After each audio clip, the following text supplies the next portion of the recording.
Hello, everybody. I'm just getting myself situated here. We will be fishing in Brill today. Good old Brill. If the spirit takes me, we may also do a little explore of Dalaran. We'll see how things go. And did have Dan from Turtle Wow Radio mentioned some interest in popping into Discord at some point, so we'll see if he drops by. But until then, I'm just getting situated. I'll be with you momentarily.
Hello, chat. How's everyone doing today? Happy weekend. Happy weekend.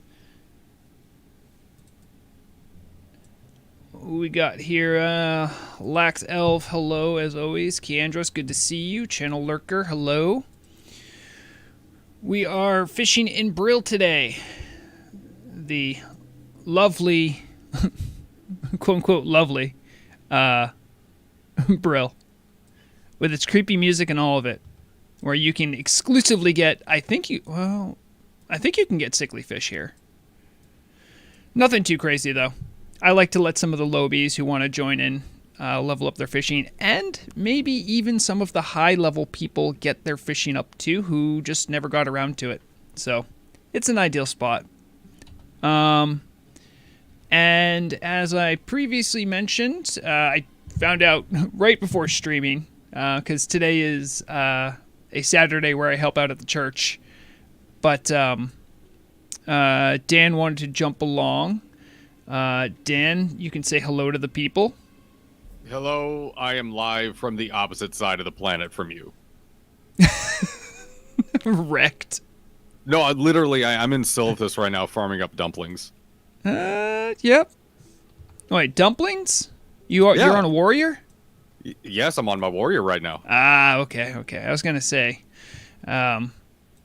the old classic logic, of course, is that rogues, and I know you might not have a rogue, but rogues would use smoked desert dumplings because grilled squid would be tough to get, but they have the gardening that you can use to get equivalent agi food. I think there's Someone can correct me. I'm pretty sure there's a gardening food that gives you strength as well. Aren't squid still in season? Squid are still in season, but they're still tougher to get than gardening would be. Because there's no schools of grilled squid or schools of just any raw squid. And with gardening, you just find a plot, you set it and forget it.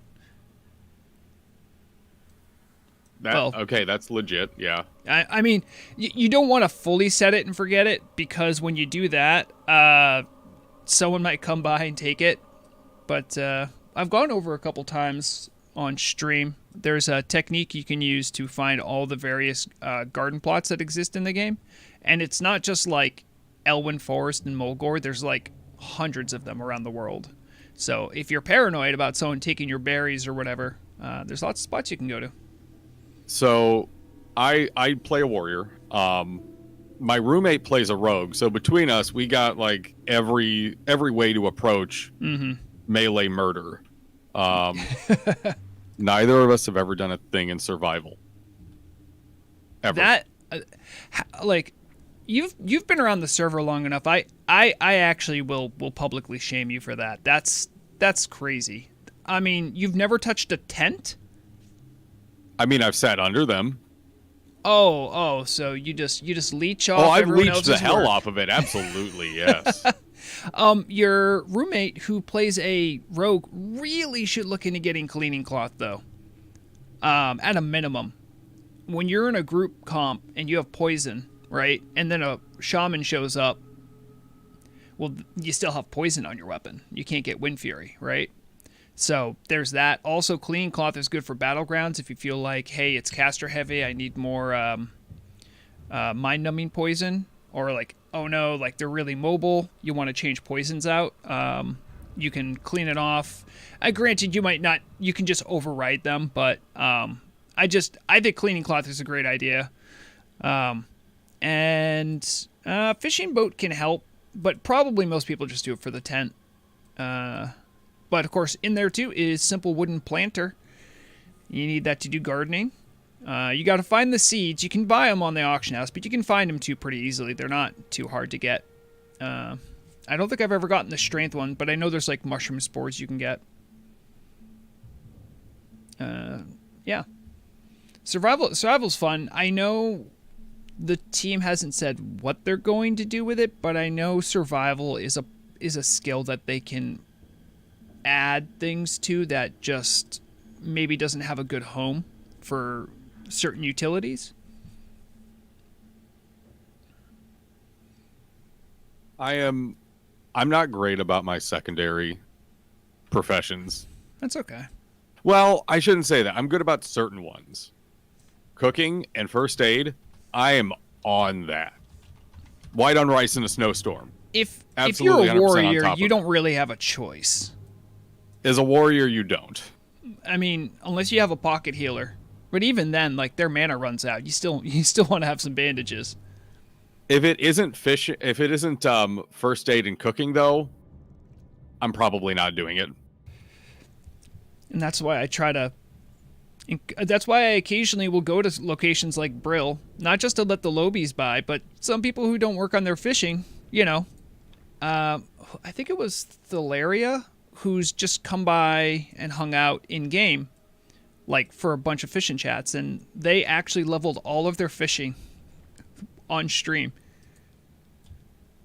That's a beautiful thing. And fishing, good passive money. You can there's lots of spots you can go to. Hyjal really opened up fishing a lot, as far as like some nice low effort, low contest money you can make. And of course, with the economy being what it is, it's definitely a welcome comfort. It's been kind of wild too that the herbalism index that I've been tracking, it is still just going up. It's like, cute, consumes last through death. Anyway, we're gonna say the price is still gonna go up. I still don't understand how Mongoose prices are where they're at. It doesn't make a damn bit of sense to me. Yeah, I mean, let me pull up my auction bot. Hello, Kagrin. Thanks for dropping by. By the way, also, Kagrin, I just have to say, amazing transmog friend. Truly stupendous. Oh, that's solid. That is great. I'll give you guys a full view here. And I know it's tough for us Tauren. I say us because I main a Tauren shaman right now. But hats are tough. And you're actually pulling it off as a Tauren. I love it.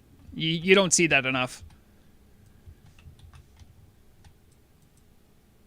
So let's see. Okay, I'm gonna reference your video from earlier this week and ask the same question I asked you in your server. Yep. Are shaman okay?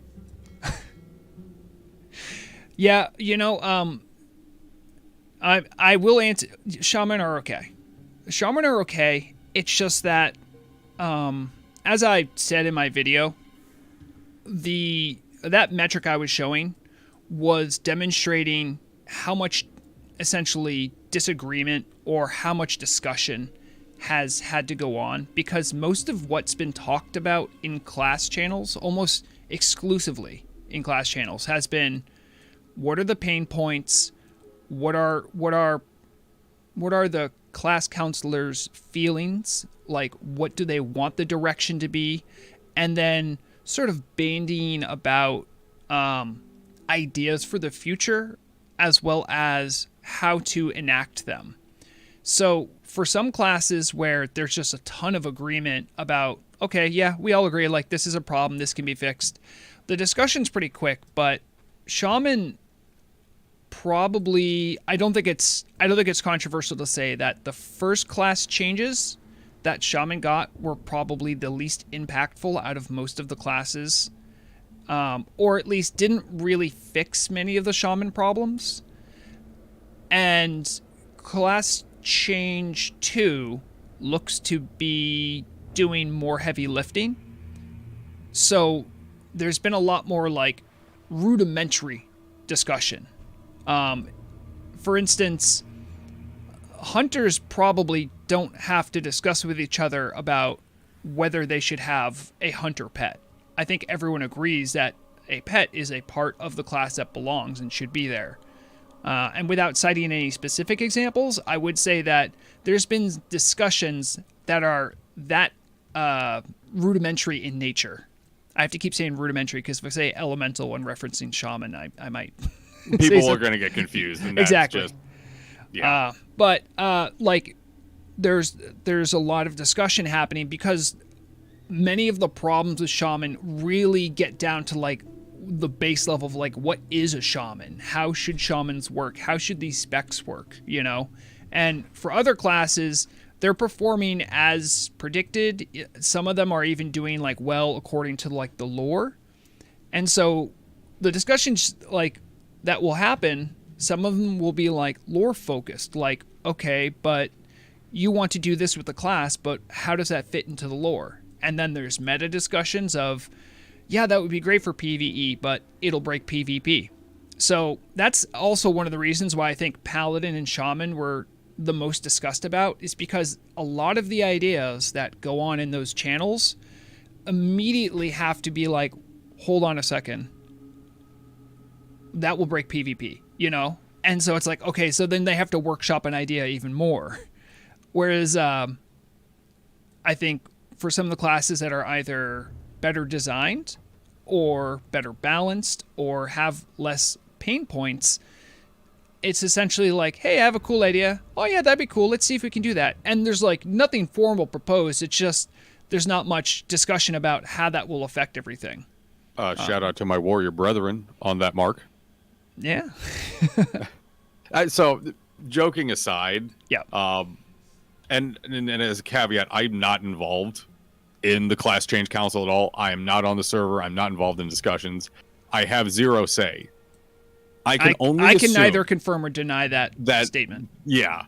I can only assume that a majority of the warrior discussions are actually about some of the serious pain points of prot than anything else. Fury as a spec functions perfectly. It is kind of the melee, this is how it's supposed to be done for vanilla. So my assumption is a lot of those conversations probably actually about Prot. Yeah. But in your mentioning of, okay, what are the lore implications, or how does this function in universe?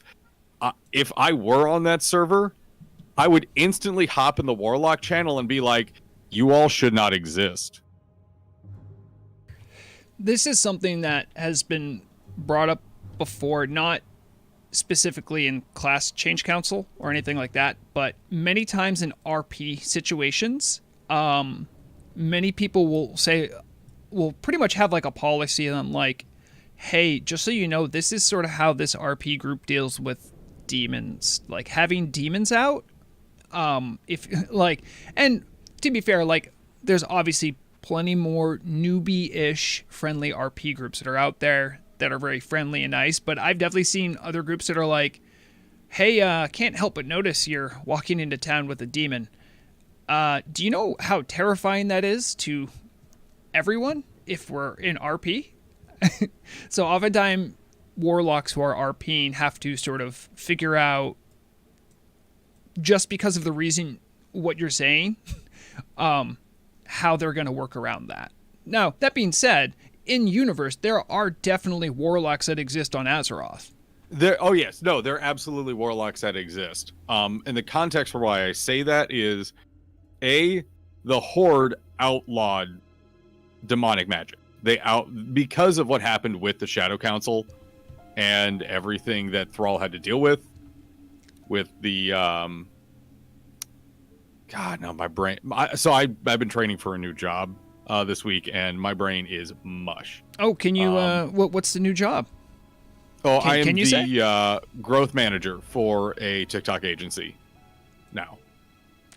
Among the other jobs that I also work, that's not my only job, but that is the new job. So I'm telling the TikTokers how to tick the talks. Oh boy. How does it feel to have such Zoomer exposure? You know, most of the clients I've worked with so far are actually like in their 30s and 40s. Okay. Oh, people who don't understand it. What's that? People that don't understand it and like, how does this work? How do some people that are like, I don't know what's going on here, and some people that actually have seen moderate success.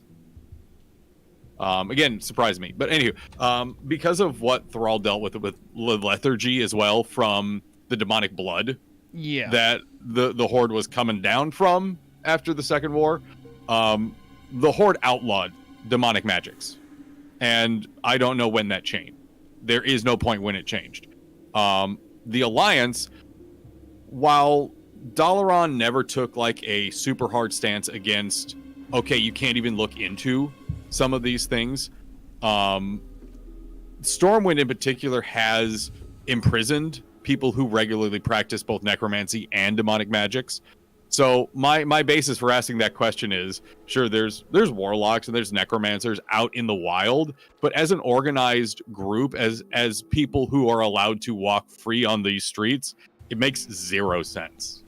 So, that's one of those things where I'm definitely, for my part, because I can at least talk about the things that I support and I have proposed. A lot of what I try to propose and talk about and promote generally is things that don't even have huge mechanical or meta implications. I'll talk about stuff like, hey, do you see rogue disguises? Could they do something more than just be an aesthetic that just goes away the second I get into combat? Like, there's gold there. Like, rogues should be masters of disguise. Like, I'm like, I don't need to like be able to walk into Stormwind and never get attacked for it, but like I think it'd be cool if we added something there. And I think the reason I bring up disguises though is I think there might actually be some cool room in there where warlocks could get some kind of a visual spell that would make them look more normie and hide their and hide their warlock pet. Sure. Literally, and like it would be cool. Like, and I know like this always bumps into like the practicality of something, right? But it would be cool. Like they have to use it anytime they go near guards, because otherwise they'll get attacked by guards. And like it would just be like something that would help RP, and it would sort of enrich the lore and make the world feel more lived in, as far as like, you know, if you're a warlock, you're really a warlock, you know. Because essentially, my understanding is that if you're a warlock on either side, you kind of hide yourself off as like some kind of a mystic or a caster. You know, you don't talk about being a warlock. Everyone just assumes like, oh yeah, that guy, like, yeah, he's just a mage. And the warlock's like, yeah, no, that's true. Absolutely. And then, you know, you hope you'd fly under the radar. I can't think of any spots where you need to have... maybe for Onyxia attunement in Stormwind, you might want to be able to have your pet out. But other than that, I mean, there's not a lot of PvE content that happens out in a city. There's like dungeons in cities, you know, but there's not like walking around town as a warlock that's necessary. Yeah, You very much hit the nail on the head there. I have a problem with how out in the open it is. Under no circumstances should it be socially acceptable. It should be as socially acceptable as, you know, being a necromancer and having dead minions with you. I had a big problem when Death Knights came out, because oh boy, yeah. Don't get me started. That's neither here nor there, though. I want to come on and talk about fun shit. Well, good, because I was having a rough week. I want to talk about fun. I want to talk about fun stuff, honestly. I feel you on that. So the first thing I want to talk about, and I don't know how much you might have mentioned it before to your folks, but we are starting to put some of those finishing touches on the new podcast. That's right. That the three of us are working on. And I think it's time to share a few fun details. Oh, so you saying the people on stream get the scoop? A little bit. They get the news scoop before I even publish any information about it. You guys are all blessed to hear. I haven't said... I don't think I've said anything about... I've alluded to it, I think, once or twice, but nothing definite. I mentioned it on the show yesterday. Mm-hmm. I got to hear part of it, by the way. What's that? I got to hear part of your show yesterday. I was excited. Normally, I can never. I have a tabletop session. I was really excited to get to hear part of it. Oh, what'd you think then? I love hearing it, and I love. I have to say I am envious of your ability to really sound like you're on the radio, and like the tempo that you keep. It feels very much like I'm listening to the radio and a guy's talking, and then he's about to play another track, and like he just talks about, you know, the talk of the town. It fits really well. I like it a lot. That's exactly the vibe I was going for. Oh, good. You nail it. Thank you. You nail it. It's a joy that I get to be able to do it on a regular basis, and it taps into a lot of my broadcast radio side of my job and my experience. Oh yeah. You know your stuff. I think you are an absolute asset to the media team. Oh, you're too kind. I'm glad I get to be able to do what I do. Anywho, so I teased this a little bit. This project that me and Agalix have been brainstorming on for a while, and we're finally, hopefully, looking at production here next week. So for those of you out in viewership land, what we're working on is kind of a behind the developer scenes podcast for Turtle, where what's going to happen is the three of us are going to every month have a certain topic or set of topics we want to work through, and either we invite a developer or two on, or we invite a trusted community member on that Rograg will go ahead and decide on, or possibly both. And we'll really try to dig into a little bit of the more deeper things going on with Turtle and the actual development itself of the server and how those developments impact the community as a whole. I think there's a lot of room there, because one thing that I've always tried to do with what I do on my independent journalism is try to promote some level of understanding from a community point of view on what the team is up to, how the community interfaces with the team.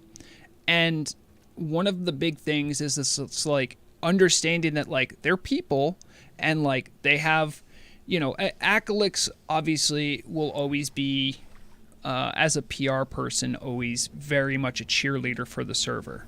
And many times I am too, but I really like having a nice, wide, diverse set of voices that can talk to like what the experience is like, whether it's as a player, as a developer, even as like a GM, someone who like serves a community in that way. So when the idea was bandied about doing a podcast, and I heard you were going to be involved, I'm like, okay, so I know the production's going to be good, and then having Acalix is good for giving authority, and then I would like to think that having my voice in there is good, as I can be an advocate for the community. And between those three things, you know, we can cover a lot of topics, and there's a lot to talk about.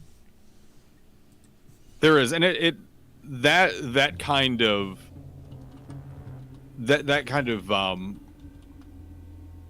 I'm sorry, I'm losing my word again. My brain is mush after this week, so I apologize. I'm losing my words here, but it provides us a good basis to work off of. Yes. Hi, I'm Dan. I do the Friday show on the in-game radio on Everlook. I also do a lot of the management and a lot of the technical side of the radio station. I keep it running. Yeah, he keeps the lights on, and also, and this is something that, you know, is more of a thing that I appreciate sort of more from behind the scenes, but the production quality, that's something that I feel always can be something that is overlooked, because the quality of content, I don't think people always understand that putting production value into things makes them more accessible and makes them more enjoyable.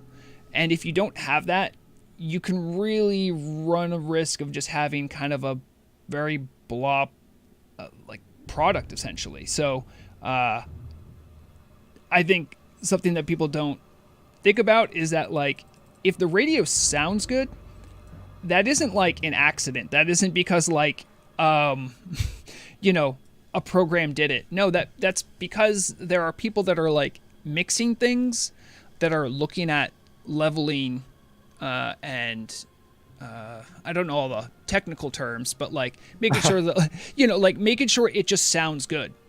There's a lot of work that goes into it to make it sound as good as it does, and I don't even think people always even necessarily understand that. I know you're a big part of that kind of quality control. I'm maybe half of that at the most. A majority of that, I would say, is actually a guy named Volka. Oh yeah, who mixes Volka's a amazing. lot of the segments and the regular everyday bits that you're hearing on the radio. Many times I have input or I will give feedback on them in some way, but work-wise, that really is all Volka doing that, and I want to make that absolutely clear. Yeah, people should know too, Volka is also the composer for a lot of the music that you'll hear from like the new sound, like the new soundtracks you'll hear in different raids and zones. I think I had like a Discord interview with him a long while back. I had a news video about it had one of my more clickbaity titles, so like Outlands confirmed, and the reason I had that was because I did like a deep dive listen to all of the new work that was released for Lower Karazhan, and one of the tracks, like, it just sounded like Hellfire Peninsula, and like I talked to him about it, and he's like, yeah, like I took a lot of inspiration from that, like, you know, and he does amazing work. So it's good to know that he's also on the back end doing that work too. Yeah, he's done the mixing on most of the segments you're going to hear regularly on the radio. The live shows, those are all my production. Yes. So what I was saying there with kind of the three of us making that basis for the broadcast is not only are we bringing multiple perspectives to it, but I think we're bringing a balance of perspectives where I'm more of just the structure person there. I'm there to kind of guide the rest of the broadcast. I'm going to ask questions. I'm going to poke at different sides of the conversation. But generally speaking, I'm not going to be adding too much of my own opinion unless I feel it's absolutely vital. And then I'm also doing all the editing and all of the actual posting for it. Yeah, I believe that role is called host. I mean, yeah. Sure. Yes. Yeah. I mean, because like when the idea was initially bandied about, I was like, I don't sound like how much work you need for me. Listen, I can. Everyone knows. If anyone's been on my stream before, you know I can talk about anything for as long as I need to. But because I'm aware, you may enjoy talking a little bit. Because I'm aware of all the back end stuff that has to happen to make a good production, I'm like, well, the videos are getting kind of tough to do. I'm getting a little burnout over here. And then when I heard Dan was on board, I'm like, oh, might be saved.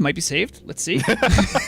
No, you and Acolyte just need to sound good. Bring your opinions. Bring the people on, and we call it good. Honestly, the fact of the matter is the editing is the easiest part for me. I started out my career in radio, not like as an on-air personality, but as what's called operations, where you have to have people who are in the studios pushing the buttons and actually doing the proper mixing for the show, not people reading the news or playing the tracks or hooking up different broadcast elements. You have to have people in operations, and that's where I started my career out at. So the editing is honestly the easiest thing for me. Kids, yes, you got to stop. The two cats are right next to me. Oh boy! And Sonia is just growling all the hell at Conan. Oh right, I have a cat near me too. Thalmir, hello. Hello, chatters. I'm not ignoring you. I'm just listen. Dan's here. It's exciting. I do want to answer just a couple things quick. If you didn't know, we're fishing in Brill. We're just here on the lake. If you don't know where Brill is, it's just north of Undercity. Don't worry. If you're Alliance, you can get here without getting attacked pretty easily. And to answer any questions here, it looks like yes, I'm talking to Dan. That's why I put the banner up on the stream so people know. Hello. Yes. And that looks like that. I'm not seeing some chats. Oh, dear. Oh, no. I still have top chat selected. Yeah. You got to hit F. You got to hit F. But I'll remind people, too, if you feel like you might be behind in discussion, always refresh the YouTube stream because sometimes it will just put you like 3-4 minutes back. And if you hit refresh, it'll usually bring it back up to speed. And yes, so we have Bree Gorn, hello, a regular, Thalaria, fishing legend, Zadai, hello, and Insert, hello as well. And we have a cat friend here, Thalmir, hanging out, flagged as a night elf, but generally our events aren't big PvP brawls. We kind of just hang out and chill, so. Yeah, I'm going to say your name correct. Thalamir. You got this. You got this. Thalamir. Anyway, I do have the lowest latency possible that YouTube can do. It should be pretty close to like a second or two delay. It shouldn't be that bad. I do that to make things more conversational. So if there is still 8 or 9, you could try refreshing, but, YouTube's just going to be YouTube. But I'm showing no drop frames, and my stream health is good, so. your stream looks great. I have it up over on my other monitor here. It looks fantastic. Great. Yeah, I have to say, when I was on the PTR a while back when I did the survival guide video, I was panicking because I didn't know this about the client, but the PTR client automatically did things to your video settings. And I thought it was just going to be like that forever, and it would make some of the stuff just look like garbage. Because granted, World of Warcraft is an old game, but there's still things you can do to make things look nicer for stream. And for instance, if I go here and go to video options, I put like full screen glow effect on. It will actually like really mess with how it looks on stream. I'm more of a visual guy, but I know very little about what I'm doing. I'm almost entirely self-taught, which is bringing it back to the subject, Dan. When I had asked you about getting like a new audio setup, and you had suggested like a soundboard, I remember this funny conversation we had where I showed you a picture of like the soundboard. I'm like, what this do? Like there's so many knobs and stuff. I'm like, and you're just like, don't worry about it. Just take a deep breath. Like you don't need to mess with most of those. And I'm like, oh, okay. Yeah, the board is 95% there for just processing the XLR signal. Yeah. I will say though, once you start to get more comfortable with it, you can start to adjust where your voice actually like exists on the waveform. You just need to be able to feel where the waveform is at, and without at least a mild idea of what's going on with processing an audio signal, it can be a little tough. Yeah, I mean, pretty much my audio processing when I record stuff is record it in Audacity. Find a chunk of silence, grab that, do noise cancellation in case there's any small buzzing or background noise I might not be hearing, and then I grab everything and then I put it through a compressor, and then I'm done. And then I say good. Yeah, I mean, like, obviously if I have to chop stuff up or like, if I misspeak or do something like that, obviously I'll fix that. But that's something I do before the post process, I guess you'd call it. But it's not difficult, but the more you learn, the more you're aware, I would say, of what it takes to make things sound decent. And only so much of it is your microphone. A lot of it is post-process. A lot of it also is probably the simplest thing you can do. And this is just a little tip to anyone who wants to record anything. Just enunciate and speak into the microphone. You do that, you're like 80% there, people. That's a lot of it. Getting a clean recording, and yeah, another thing that I have not gone into with you yet is how much of your entire body your voice actually is. The voice is not just in the vocal folds, everyone. Yeah. It is your entire body. It's how you're sitting. It's how your back is structured. It's how I'm gonna actually do this here. So I can just do this. This is my head voice. That's it.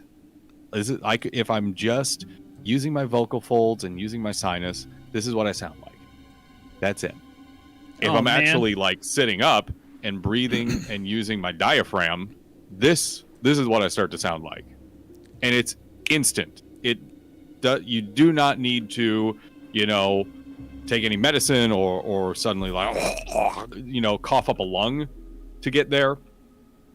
It's how your body functions. Yeah. And if you want to take it up to another notch, you can start regulating your breathing much more strictly. And suddenly you get into that actual radio tone that you can do. And you can sound incredibly important because suddenly you're controlling exactly when air is coming out and when it isn't. And the more air that you're pushing through, the more air you're controlling throughout your voice and throughout your vocal folds, you're getting an entirely different crisp tone versus just talking normally like this. Yeah, there are things about vocalization that not many people realize, and a lot of it people already know, but they just know it instinctively, or they know it sort of because it's just something that, like, if you want to sound a certain way, you'll do this thing with your body. But when they get in front of the mic, they maybe aren't thinking about that, or, you know, they're probably thinking about other things, or maybe they're nervous. So for my part, like, I don't go as deep as, like, making sure I'm pushing everything from my diaphragm. Like, I don't have that level of, like, vocal training. My wife does, oddly enough. She did, she performed in, like, a cappella groups. And there's been times when, like I'm, like, singing along to a song. And don't worry, she's not, like, mean like this, but she'll be like, yeah, you should try opening up your palate a little bit more when you sing that. And, like, you know, like, I don't know what she means, but, like, I think about it for a second, and then I sing it again. I'm like, oh, okay, all right. There's a level of muscle control, like, so there's people who talk for a living, and that's a certain level. They know how to push with their voice. They know how to use their air correctly, and that's kind of it. There's a level of that, what you're talking about, where those of us have been in broadcasting and radio and TV for a certain amount of time and have received that level of training, that we can pick out individual muscles and we know how their control affects our sound. So, like, how much your palate is open, how much you're actually breathing through your mouth versus through your sinus. And then that circular breathing that can sometimes deeply affect what sound you're producing, especially when singing. Oh, yeah. Singing's a whole different ball of wax. There's, like, all these different parts of, like, what parts of the vocal cords you're using, how much, like, breath work really matters. And I think the simplest way to, like, explain it is, if anyone has heard, like, some kind of, like, a metal band, like a hard rock metal band, like, that does a lot of screaming, remember that those performers oftentimes tour and have to do that, like, somewhat daily. If you tried screaming or growling like they do daily, you would just be mute after a couple months. Yeah, a lot of them have to train how to do that. That's a big reason why I don't sing. Like, people have told me many times, "Oh, wow, you have such an awesome deep voice.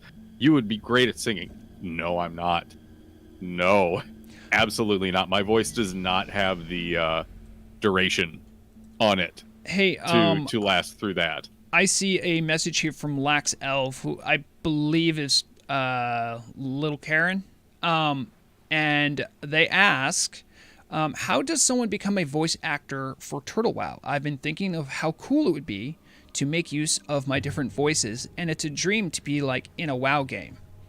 I can say what I know about that is have some kind of body of work, and probably Pester Acalix would be my guess, but I don't know if there's any other way to go about it.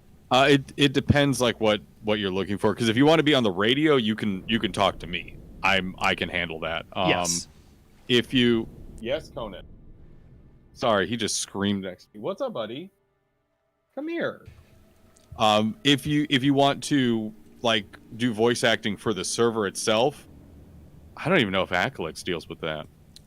No, but Acalix acts like a Rolodex for that's true for knowing who to talk to, and because I know there's been people before that have, like, some level of music production, and they've messaged me, and I've asked Acalix, like, you know, what's the MO here, and generally I just direct them towards Acalix. And, good word usage. Very good word usage there. If like, for instance, I know they need voice actors, at least for the radio, or they'd like them for skits. Maybe people who could write skits. I'm sure it would be appreciated, and I only say that because of my experience with Murog, which, if anyone hasn't listened to it, I think that is up on the Turtle Wow Radio YouTube now, right? The skit she took part in. Yes. Oh yeah. No, it's been up there for a while. Yeah, and the behind the scenes on that was there's a really great idea for a skit, and within the Turtle Wow Radio staff, there was like, hey, we could really use a feminine voice here because we have a female character, and I know that some of the we have very talented voice actors. I know some of them can do girl, but they specifically wanted something more like a Valley Girl sound, and they're like, does anyone know like a woman who could maybe do this? And I'm like, hey Murag, what are you doing? A couple of our voice actors are like, I can use a voice changer and maybe get there. And every time I'm like, no. Oh, hello, Akalix in chat. We were just talking about the podcast that we're going to be producing, which Akalix will be the third mainstay voice.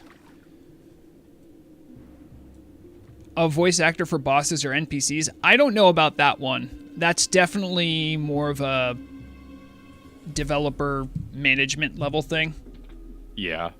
I will say that's also something I would love to do eventually. Oh my god, right? I would love to be a boss in a WoW instance of some kind. I don't think it's ever going to happen, but that would be fun. That would be a lot of fun. Well, you're all good, Akalix. Thanks for dropping by. If anyone, and I know not everyone does this, but if anyone has raided Emerald Sanctum, the voice acting in the Emerald Sanctum is amazing. And I know you usually can't hear it over the sound of spell effects and things like that.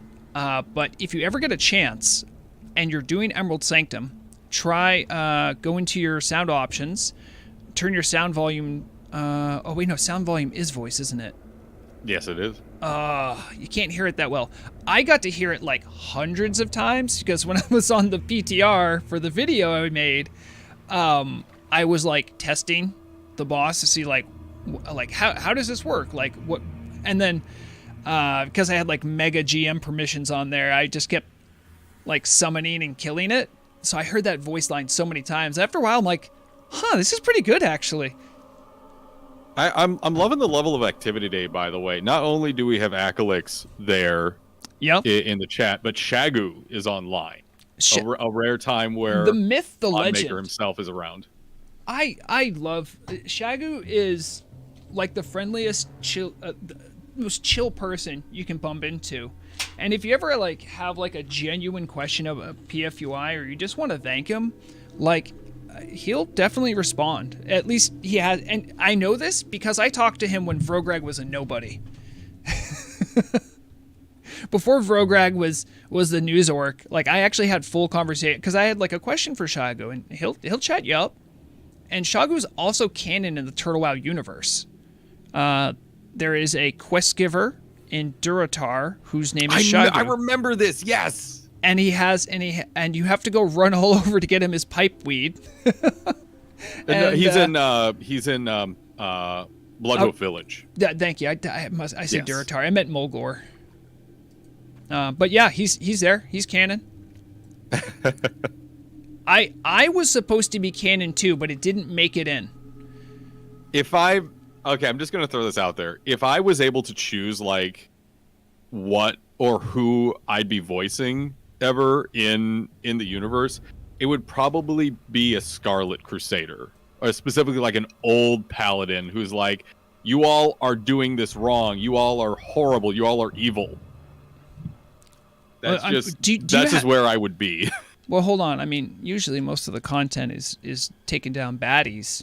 Do you have a good villain voice? Oh, absolutely. Oh, good. If any, I can. Yeah. I can do a very good Lord Garithos if anyone remembers him. I don't. So I can throw my voice very much into the I am a psychotic crusader kind of thing. I'm trying to think because honestly, the most voice acting I do is probably at tabletop RPGs. because something that helps me get in character for when I do tabletop role-playing games is when I have a voice that isn't my normal voice. That helps me know that I'm in character. That also helps other people at the table know that I'm speaking in character. So it has like multiple uses for me. But I actually have a voice that I use for one character, and it was so annoying, it is actually banned at the table. And it was a gnome voice. I'm going to redact everything I just said over the last 15 minutes. Oops. I said nothing. There no words came out of my mouth. You know, you just Streisand affected that whole situation. I was ready to just walk on by. Also, Kendra, sorry, I just saw this. Thank you for the $2 super chat. Appreciate that. No, thank you. Yeah, but I do have a gnome voice deep inside me. Hold on, let me see if I can find it. Oh no! Oh God! Hello, everyone. God, put it back. This is Oh, Frograg Lord. Fishslayer's evil twin. I'm from the debuff that now has no purpose. So yeah, there's a spot inside of me that has a gnome. Kill it with fire. You know, I have evil old guy, nasally evil witch, and I can sometimes pretend to have a deeper voice and sound more authoritative.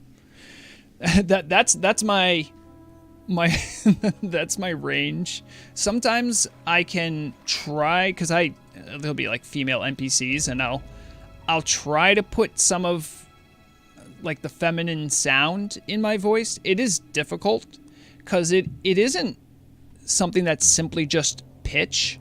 It definitely isn't just pitch, because there are women that have deeper voices than I do and still sound very feminine. Oh, absolutely. A lot of it has to do with like how you form words, and it's something you don't even really think about. There's a lot of videos on that because there's a big trans community involved in vocal training. So trying to sound like the gender role that you'd want to partake in is something that a lot of people share tips on. Mm-hmm. And so I've actually used some of those tips before for like my tabletop sessions where I have like a female NPC that's going to be doing a lot of talking. And I guess I do technically have an orc voice too. It's just my voice, but I just loosen my jaw a bunch. Calm.exe. I play almost exclusively Paizo products at this point. I don't play any Wizards of the Coast products. I also play Call of Cthulhu and occasionally Blade Runner. Not Blade Runner. Cyberpunk. Sorry, they are related. But definitely Pathfinder 2nd Edition player. I was a beta player for Pathfinder 1st Edition way back when. I'm sure everyone knows at this point, I'm a big fan of like independent, pretty much everything. The less corporate, the better. So big fan of Paizo giving Wizards of the Coast a run for their money as they mismanage their brilliant IP.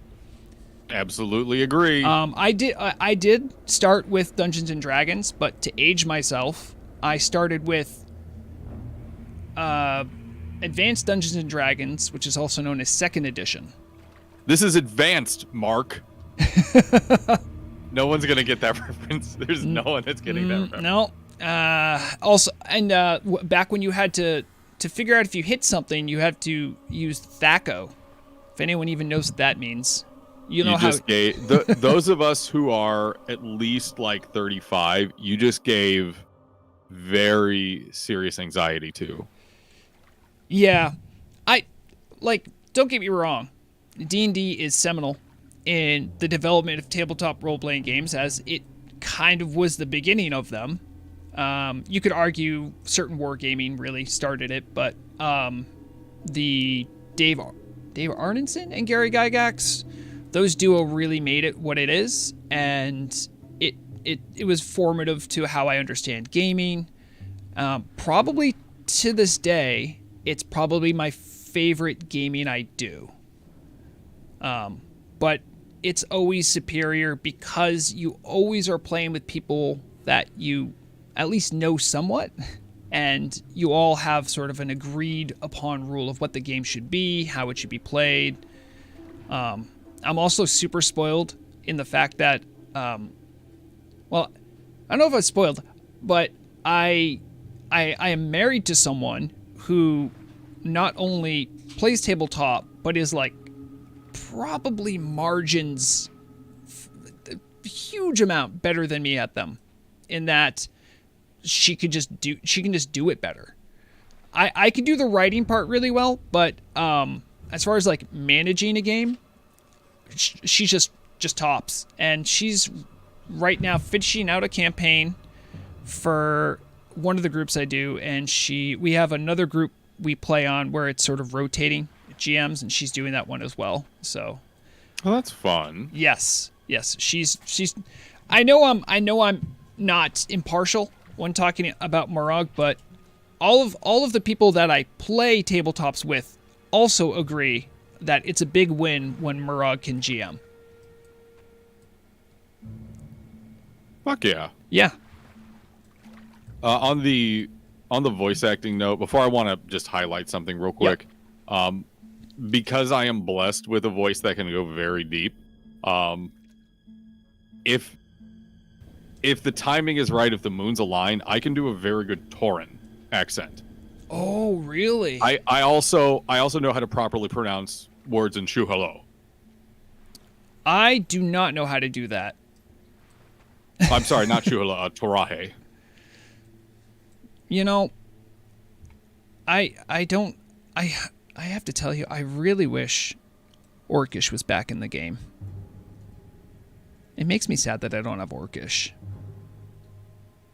You might not even know this, Dan. Take a look. I think no, not this bubble. Not know what. So, this Nordinar is a cross-faction server, and we can all talk to each other, right? Mm-hmm. So, the way that is done is by making the common language, which humans have always had and is their exclusive language, even though it's universal to Alliance. Humans can speak that, and everyone can understand them. But for the Horde, they made orcs the one to be common for everyone. So, I guess, in a way, humans and orcs cannot speak a different language other than the one that everyone understands. I knew they had done something strange to make it so we could talk talk cross faction, but I didn't realize that they had just axed Orcish. So this gets into some of the old history of the server, but when I first joined, in order to do cross-faction anything, to be able to group with people from the other faction, you would have to do a quest in your main city to get what are known as your diplomatic papers. And if you didn't have that, you couldn't do cross-faction like grouping. And part of it was, you are doing this to be a representative of your faction, but also to help foster peace if it's possible, and to be able to work with certain acceptable agents from the other faction. So it would obviously be people that also had their diplomatic papers. Mm-hmm. But yes, the thing that cost us was orcs and humans don't have a language they can speak independently. But if you're Tauren, you can speak to everyone, and you can speak to Rahe. If you're an elf, a high elf, I think you can speak... what is their language? Thalaria, what's your language? I gotta remember how to look this up. So, on PFU, I forgot how to do it. Is it here? Nope, that's how I break stuff. I actually can't see if goblins have their own language. Murog knows. Thalassian. Yeah, that makes sense. Okay. Which one of those? I think right click that? Right-click that one. Oh, language. So right here. So if anyone's looking and has PFUI, your default... You hide your chat, so... Right. This little folded paper, you right-click that, and you'll see language. It says I speak Orcish, but everyone understands Orcish. That's something that I wish they would have. I don't even know if it's impossible to do, but it would be cool if humans and orcs had their own separate language. So I could be wrong when I'm saying this. I'm not an actual developer. However, it should be perfectly feasible using the vanilla architecture to give different language skills. So you Yeah. can keep common as the language that we all speak and make sure everyone has that language skill, but also have each of the individual races have their own language skills, again, like some still do. I don't have a second option as a goblin. I just have Orcish. Oh, that's a it shame. would probably take a little bit of coding wizardry to gut common out of Orcish, so I don't know how feasible that'd be for Turtle. Well, each language, if I understand correctly, because I'm not a developer either, but what I understand is that it takes the words that you type in and puts it essentially through a filter, and then it just grabs what it recognizes as consonants and vowels and then just makes it into something else for other people to see. For people that understand the language, they just see it one-to-one. And I know there's definitely a very complex science to it because of people like on Telebim who are trying to talk to each other who aren't on the same faction. Everything comes out as gobbledygook, right? But a lot of... I don't think many people know this, but the term Kek comes from this translation. Between Orcish and Common, Right. If we were on a perfectly vanilla server, right, and I stomp on Thalmir, right, Thalamir, the name I will not keep trying to pronounce, and I kill them, and I want to make them feel bad, I would walk over are they an elf? Yeah. Yes, a night elf. Thalamir. Thalamir? Yeah. The two A's are long, very long A's. Thala. Oh, okay. Yep. Okay. So again, that's traditional night elf pronunciation. That's Kaldori pronunciation. Yeah. They love to elongate all of their vowels. So, okay, can you remind me how the Orais work? There's like the Keldori, there's the Sindori, which I think is Blood Elves? Yes, so you have Kaldori, which are the Night Elves, the children of the moon. You have Queldori, which are the children of the sun. And then you have Sindori, which are children of the blood. Then what are the elves in Dire Maul, the Highborn? Those are Kaldori. Okay, so those are still children of the moon. Okay, but they're not exactly like night elves. They are what's called highborn. Right. Or night elves either. What's that? They're not like high elves or night elves though. Exactly. They're still night elves because they did not evolve into Queldori. And the Keldori had that. There was an evolution that took place when the Highborn, which all Queldori were Highborn, sailed across the ocean, hit Tirisfal, eventually made their way to Quel'Thalas, and established their new civilization. There was a process of evolution. Also, the tens of thousands of years of feeding off of the Sunwell did change the Highborn. It's a very different source of power. So the source of power that the Highborn and Dire Maul are canonically feeding off of, if I understand this correctly. I'm sorry, say that again. So if I understand the Turtle WoW lore correctly, over in Dire Maul, there are still Highborn, And now there's even, you can actually access this too if you're curious. I think we visited there once, over in, hold on, wait. Feralis.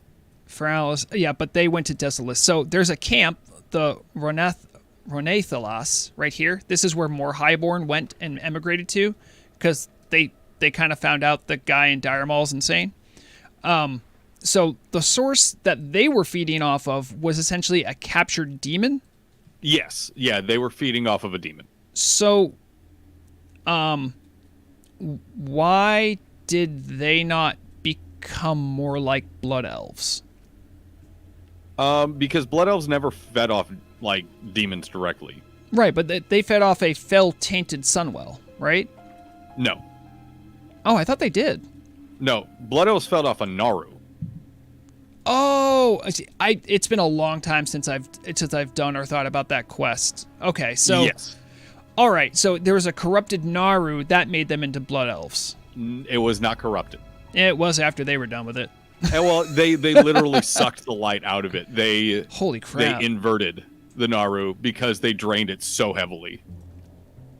But All right. it was a legitimate light source of light energy. A good way to think about Naru, by the way, is they are moderately psychotic batteries, almost. The You demons. can fill and drain them as you like, except when you drain it, it inverts the Naru. Oh, okay. I'm glad we don't have Naru. I'm so glad we don't have Naru. They are crazy. They are bad news bears. I mean, I will say honestly, even though I'll always joke and say like I don't like space goats, I liked some of the lore about the Draenei, but I really couldn't wrap my head around the fact that they're just space goats. Like I liked the lore about the original Draenei, yeah. not the fucking space goats. We have broken ones that are like, I guess, bad versions of them. I don't understand how they become. No. Nope. So in Warcraft 3, what you see with the lost ones and the broken, those are just Draenei. Oh, The concept okay. that they were somehow, mutated or mutilated or devolved, that's bullshit that they made up for TBC. Oh, okay. Yeah, my entry point into... So I played Warcraft 3, but I don't remember the Draenei much enough to think I don't think I did that campaign very much. So The I Frozen don't... Throne Blood Elf Crusade. Okay. Mm-hmm. That's the original Draenei. Those are just Draenei. When TBC so they're came supposed to out- look like that. Yeah, they're supposed to look like that. Here's the and this is where I get into some of my criticisms of Metzen. When he was starting to write the lore for TBC and bringing in this race called the Draenei, Yep. he forgot what he wrote for Warcraft 3 for the Draenei, and he wrote all new stuff. And he legitimately said in an interview after TBC's release, yeah, I just forgot about that stuff. That like oh my god, I can't believe. And then like, after he realized, okay, I do have all this previous background that I need to marry into it, he just stitched them together and said, well, all those old Draenei, they're lost ones, they're corrupted, they devolved. And you can see that in the trailer for TBC. right. And I think like that isn't, because we definitely have examples of creatures being changed by severe circumstances, whether it's orcs or the elves. Like it's definitely, it makes sense that something about their physiology would change based on their sources of power, their sources of like organization, things like that would change people. But I think you are correct too that like, yeah, those are just what Draenei are until Chris Metzen did a but what if sexy space goat? That's 100% it. They wanted a pretty race to add to the Alliance, and also a pretty race to add to the Horde. And I want to encourage everyone who appreciates vanilla and the very early WoW lore, you need to keep being anti-Space Goat. And the reason I say that, and I don't know if she'll appear, but I have seen the GM Cherry Pie. She'll show up and she has a Draenei skin. That means it's in the game code somewhere. We need to be on guard, people. We can't I let need them to message them. By the way, Cherry's great. And honestly, I love Cherry because they're usually around. Like when I raid or when I am doing stuff, generally I can contact them, be like, "Hey, this bug is going on. Is this something I should put in a ticket for? What should I do about this?" And they can always get me the answer real fast. But if this is going, oh no, we're gonna have words. That just means it exists. I mean, honestly, there are tons of things in the game. Like if I look here, right, in the donation reward shop, and I look at mounts, I guarantee you some of these are ported from another version of the game, like Big Blizzard Bear. Oh, absolutely. Oh, you know, like so because they had the technology to, I'll call it artful Wrath. borrowing. That Blizzard Bear's Wrath. Yeah. From a BlizzCon. It's not difficult. Although I do talk about this. I've mentioned it a couple times. The music tracks for Zul'Aman are already in the client. I don't know if it's part of vMangos. I don't know if it was in like the latest version of like the snapshot of Classic or something. But if you know how to, and don't do this without without proper training or backing up everything, but if you know how to take apart your client, you can find the music tracks. The Zul'Aman music is already in there, like the stuff that you would have heard in TBC. I mean, they already have Zul'Aman on the roadmap, so it wouldn't surprise me if it's part of what they're trying to edit into the client. It wouldn't shock me. Yeah. Although that being said, I'm equally interested to see what someone like Volca could also create for Zul'Aman, because wait a minute. Wait, what is this? What is this? What is this? What is this? What is this? What is this? Yeah, that's right. You. They haunt me. There's just a female Draenei right there. What the fuck? I know, and they didn't look like a GM. Oh no. I'm haunted. I'm gonna start gearing up for PvP, and I'm gonna start smashing some Draenei if I see them. Wait, I saw another one. What? Oh, they keep appearing and disappearing. God. They're not a rogue. They're a warrior. Hold on. I will say the most orc thing ever. We're under attack.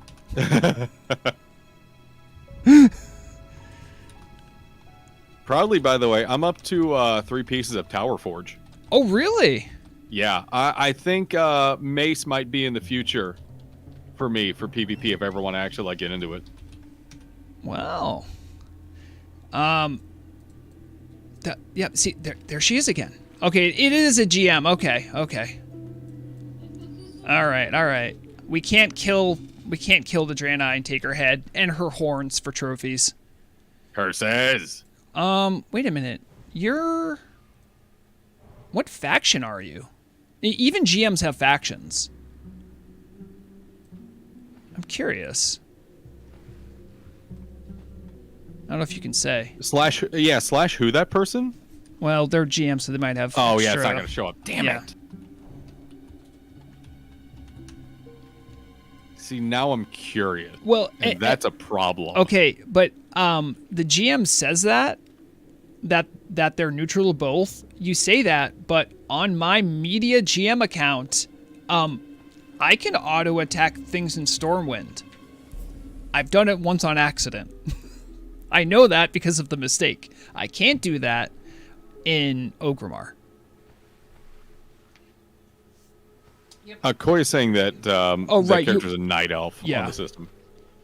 Right. Just like Medivh. We found out recently that Medivh during the Blackwing Guard second birthday celebration, some GMs helped for some RP stuff we were doing to fight against the forces of Nefarian. The GMs were having fun and We're just going through the catalog of models and threw some stuff out, and one of them was Medivh, who I'm like, he's kind of tall for a human.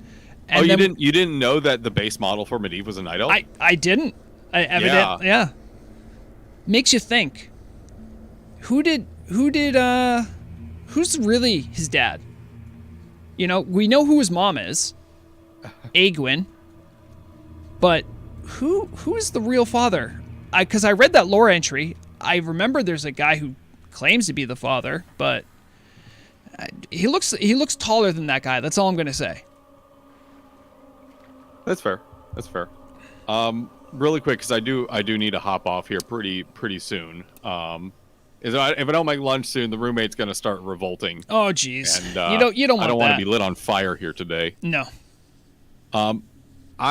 I did have a thought about how maybe we can see more content creation for Turtle, because one way that the server group continues to grow and develop is by bringing new blood in, new people that are wanting to explore, see more, that kind of thing.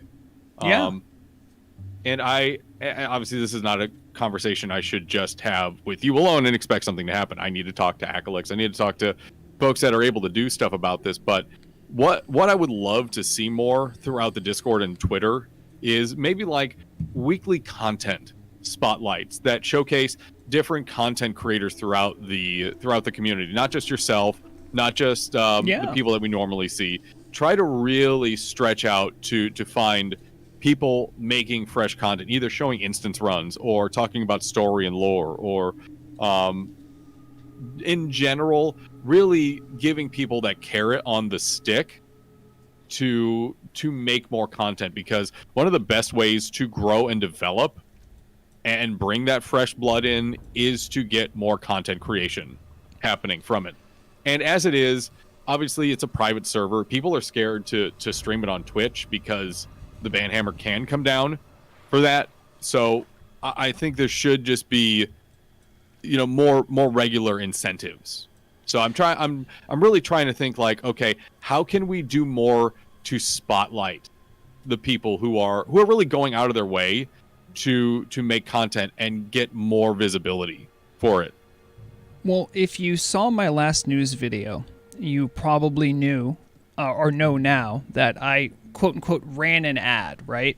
You did, and it was delightful. They did a good job with it. Yes, and just in case anyone doesn't know, like I've said it many times, there's an open invitation. If you have something you want to run an advertisement on my news show, just a 30-second whatever. If it's an event, if it's for your guild, if it's for someone to buy your potions, I'm down. If you want to create that content, I still have editorial control, obviously, but like, if you make something, and I was amazed with how good that video was. Like, that was more cleanly edited than anything I do, and like, it was amazing. And it was very well done. Someone had some professional knowledge going into that. Yeah, when I saw some of those, like how they did like some of the transitions and like some of the animations, I'm like, homie knows what he's doing. I wish I could do that. But no, like I got that and I was able to put it in, and I definitely think things like that, it's a good entry point to learn how to do content.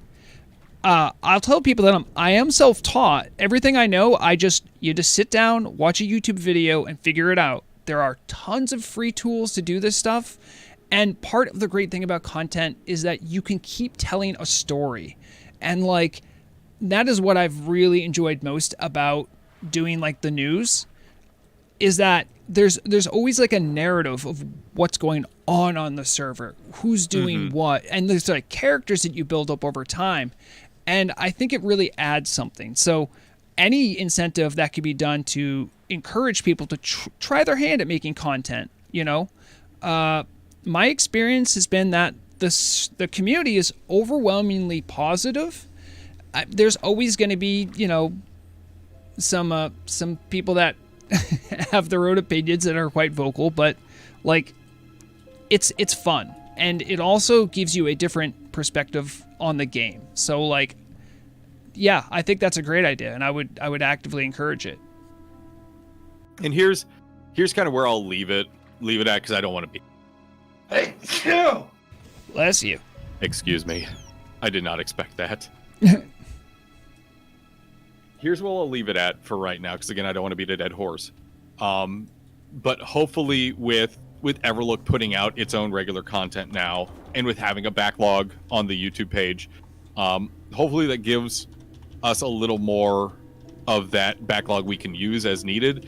But also, there are a couple ways where we can incentivize the community to even submit their own content and make sure they understand the guidelines for it to be spotlighted. There's ways that we can really utilize the people that we already have to showcase what there is out there.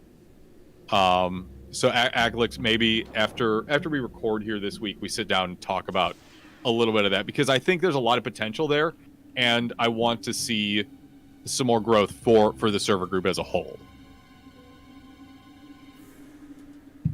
I just sorry. There's a floating Eye of Cthulhu wandering around. I wonder who that could be. Right after you said Aklix should do something, I think it's interesting that he ran away. Love you, Aklix. I would never say that. Aklix is a very hardworking individual. Yes. Sometimes. Who's also in college. Like, that's true. I think That's a lot of very times people lose sight of the fact that, like, Aklix hasn't been around a lot, and I'm looking at the calendar, I'm like, oh man, it's homie, it's finals time. We'd be lucky if we see him once. Bitch, it's finals. You're not going to. And he does really. I know this because there'll be times when I'm like, hey, I really need an answer about this from the team. Obviously, he's a PR person, so I have to reach out, right? I'll do that, and he'll be like, yeah, hold on a second. I have to get this paper done because I still kind of want to pass college. And he's also an avid competitive gamer himself as well. I think really in what? I'm curious now. I think he shared that. Aklix, can I share what you're competitive with? I think it's obvious because people could see your status, but I know you also don't want to get doxxed. Oh, it's Tetris. It's got to be Tetris then. It's got to be Tetris. He's trying to make it all fit together. But okay, well, that is true. The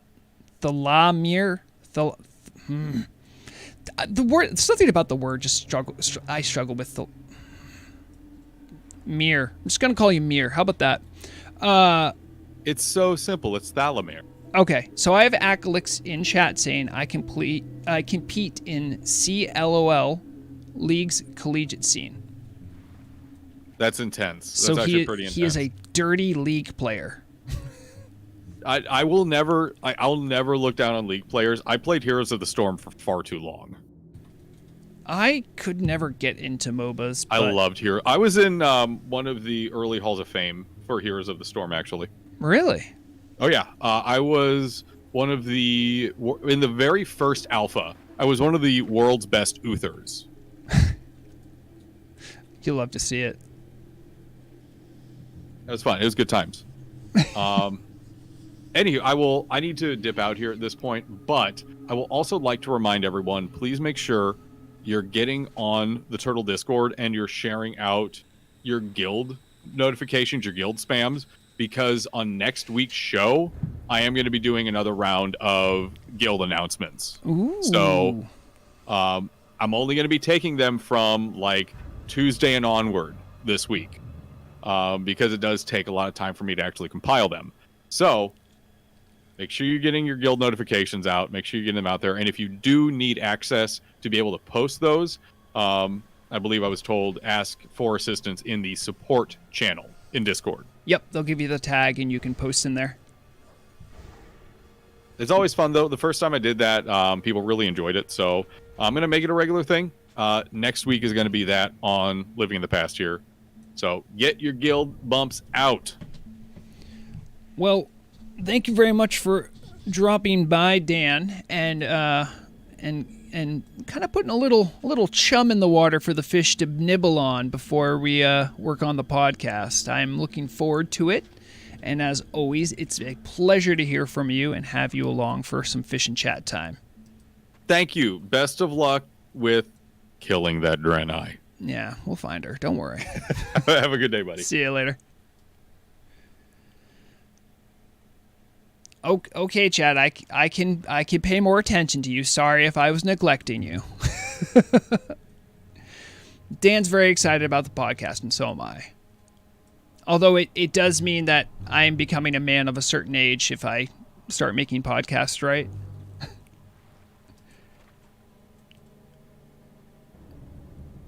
Let me check up. I'm going to see if there's anything I missed in chat here. Oh, hey, Pollywow. Good to see you. Caden, good to see you. Blub Blub What, of course, as always. Shadow W, hello. A lot of the regulars here. AF, happy to see you as well. Oh, yes. Yeah, Blua's here. Blua has an amazing T-Mog. Shadow Priesting as hard as possible. I think that Tauren who was around here went away. Holy crap. Nephanti. I didn't know... Is that a skin? How do you get that really cool, like black look? I like that. Oh, okay. It is? Okay. I'm like, I don't think that's part of the normal... Let's see if I can find it.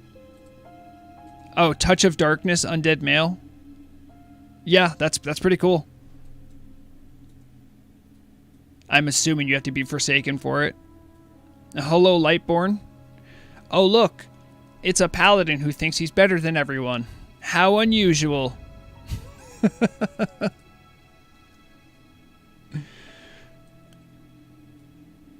Yeah, we killed some time there talking to Dan. I wanted to throw out an idea for a little walkabout today. We are just north of Dalaran. I don't think we've ever taken a lookabout over there. I'm looking at our level area. Mostly max level people. Any lobies here we'd have to worry about? No. But I'm interested in doing a little lookabout. See what we can see over in Dalaran. I think...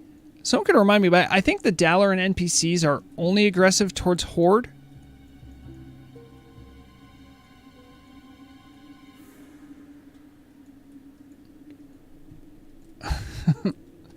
Okay.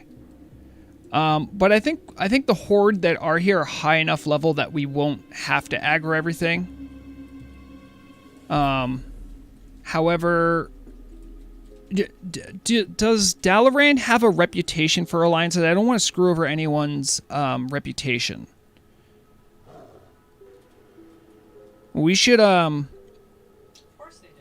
They do? Okay. So let's try. So let's not get into a big mega group then. Let's just all gear up to travel out, but we don't need to be in one mega group because I want to respect people who might have. I don't know if they'll take. If you kill someone. I don't know that they'll get a penalty. Oh, you'd have to be at war though. Oh, You're also right. not supposed to do any PvP if you're in a cross-faction group. So Well, right, but it isn't PvP if a guard attacks you, is it?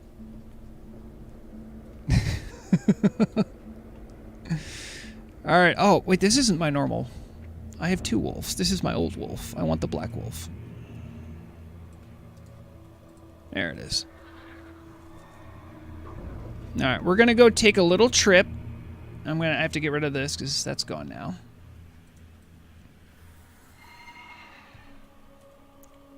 Rojogan, beware. What the heck?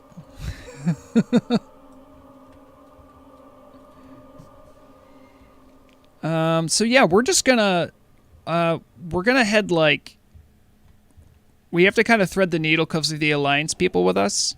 We're gonna thread the needle here, then go down the road, and then once we get to the coast, we can kind of swim over to Dalaran. Or we can ride along the edges. However, there's also a really cool area that I haven't done much in Fenris Isle, but I know there's like a whole castle there. Maybe we could look in there too.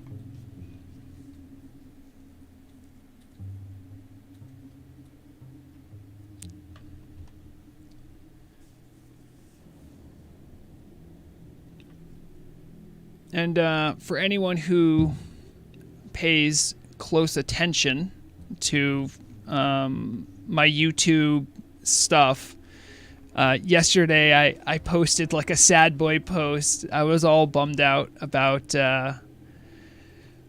some stuff with the community council stuff. Something went down yesterday. I don't want to get into all the particularities of it. But I would like to thank you. I would like to say thank you to everyone who was very supportive.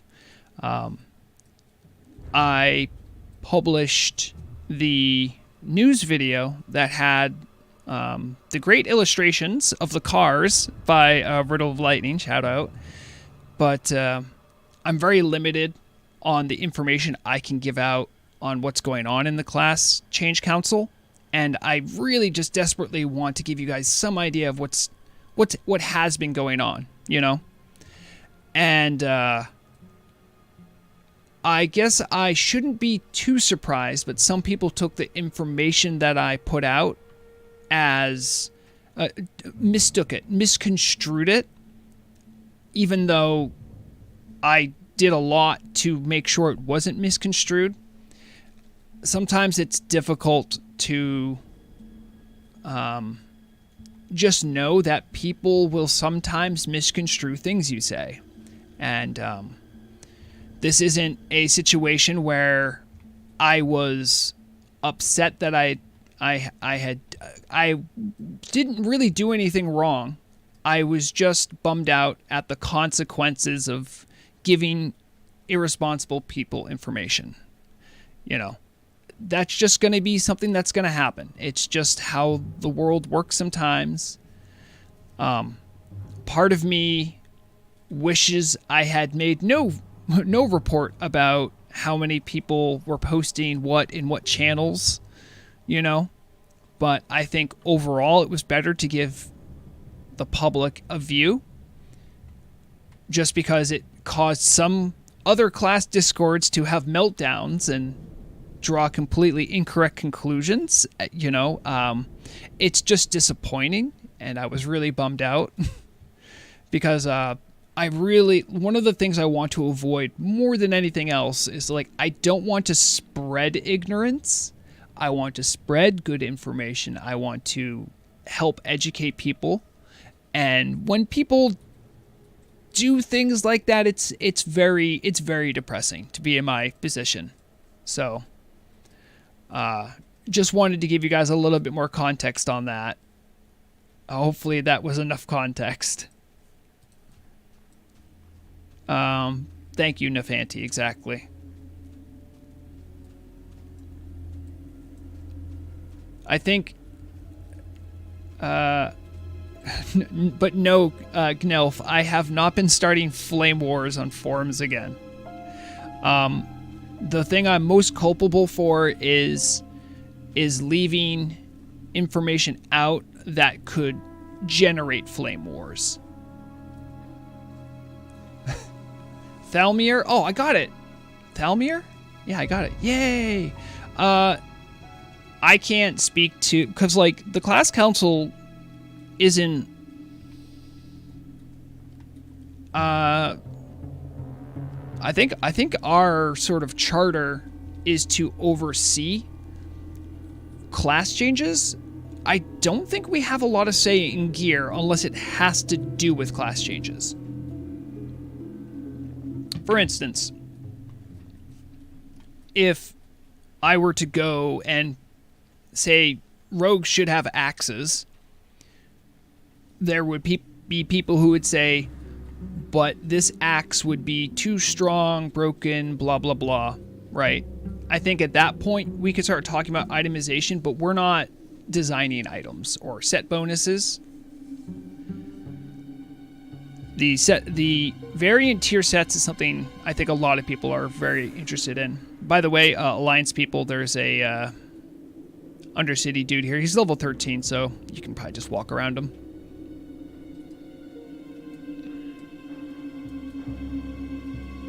I do lurk in a lot of channels, though, Gnelf. I do. Oh, man. Just really? Okay. Killing that cursed Darkhound with a Thunder Fury is more than it deserved.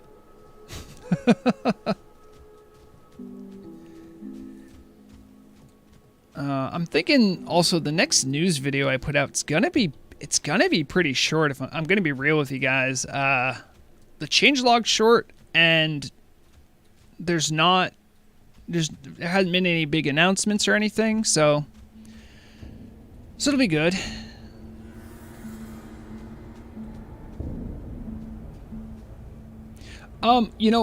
Darian, you bring up an interesting point. I didn't mention this in the news report, but I did have enough tools to actually look through what was posted, and I did have average post length as a metric as well. And I don't think it really said a lot, so I didn't add it in. But I would say that at least on the Shaman channel, it did the average number did come down quite a bit, because there are some very short responses or remarks made in there. So it did normalize the Shaman number a little bit.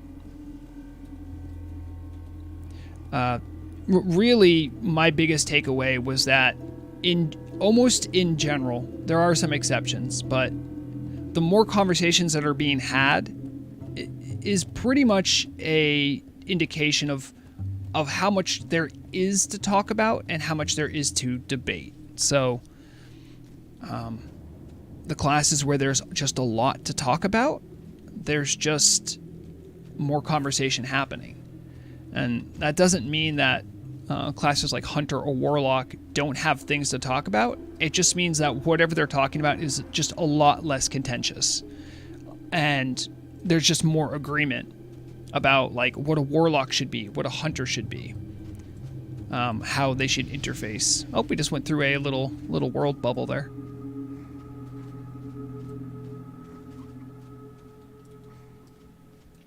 Thalamir, you're right. I can't speak for how druids feel about that, but it is wild that MCP is just that good for druids forever.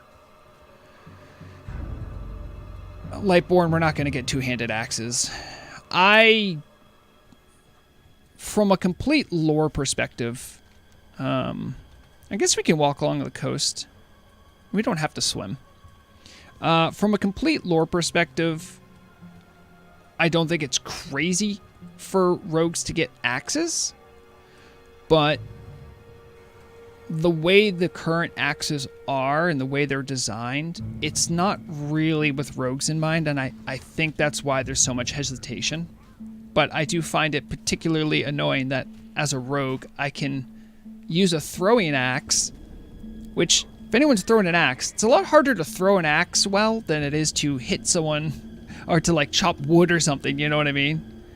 So I can throw an axe, but I can't use one in melee.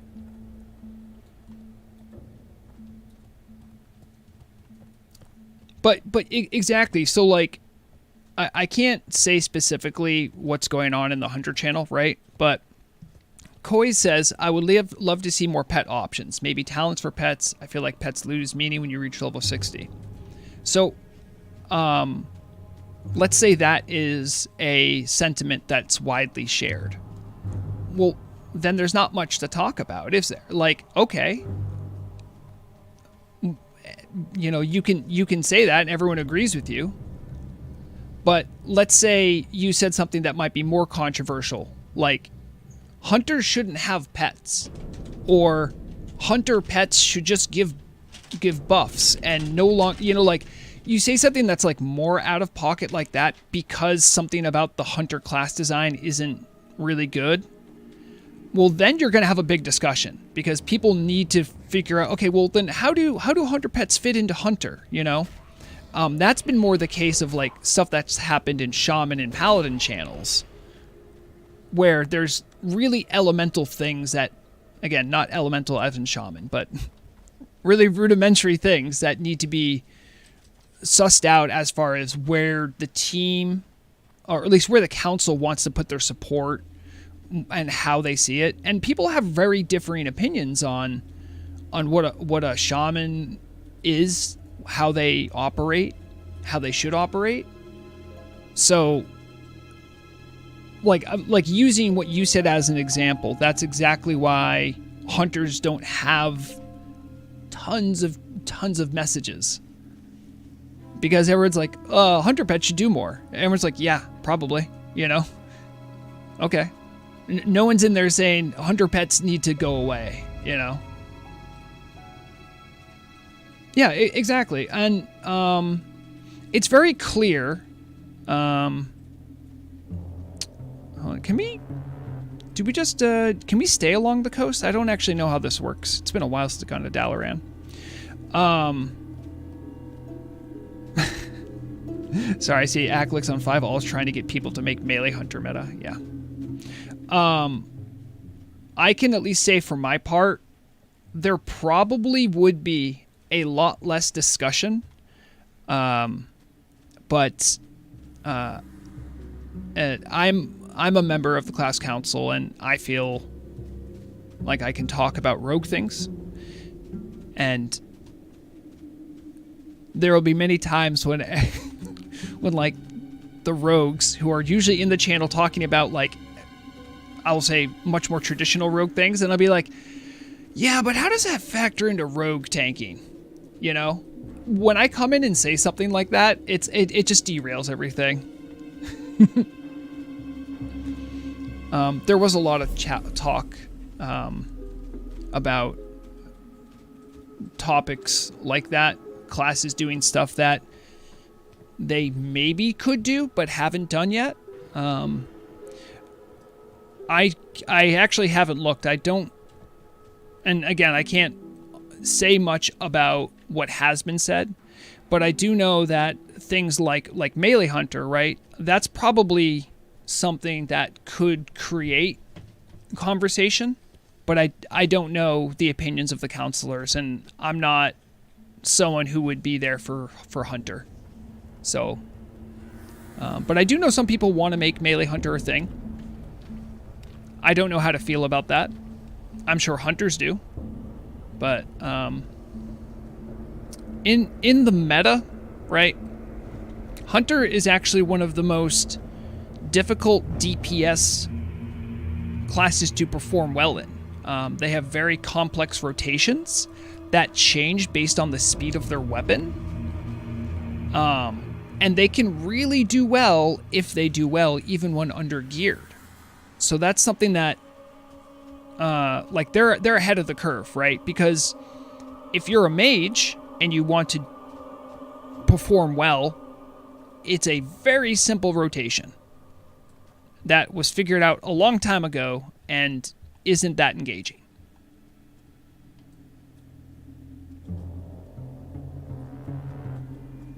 Now, I don't think we can get up that hill. Let's just maybe we'll try to swim around. It's not a big deal.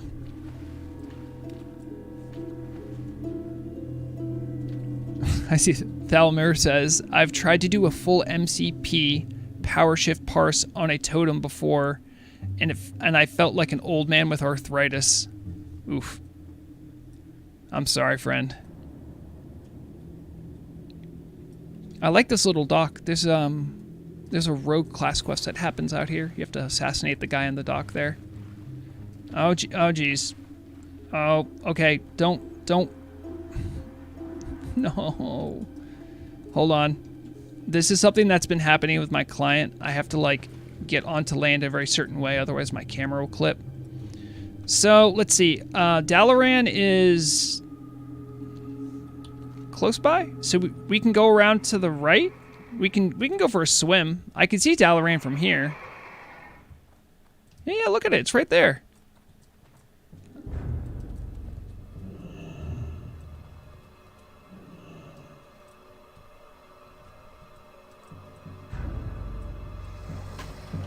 I can't imagine swimming slowly.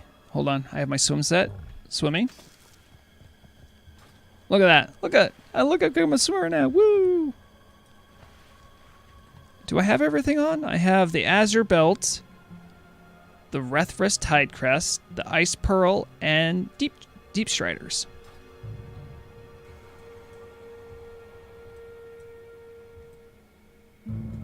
There's the that castle I was talking about. But I want to check out Dalaran because it's also shiny. See, I see Koi's here saying, yeah, I'm showing myself. The thing is, it's hard to buff shamans without being a direct copy of the later expansions. There's also the same problem Pally has in that they're really good in PvP, and any buff can break the PvP meta. You know, I would say, for my part, when I have ideas about what shaman can or can't do, and ideas for new ways to approach it, oftentimes what stops me is that, like, the whole, oh, but that's gonna break PvP, you know? So, see, look, it's this, I have this weird problem when I get out of the water. Okay, there it is, fixed. Also, it's snowing.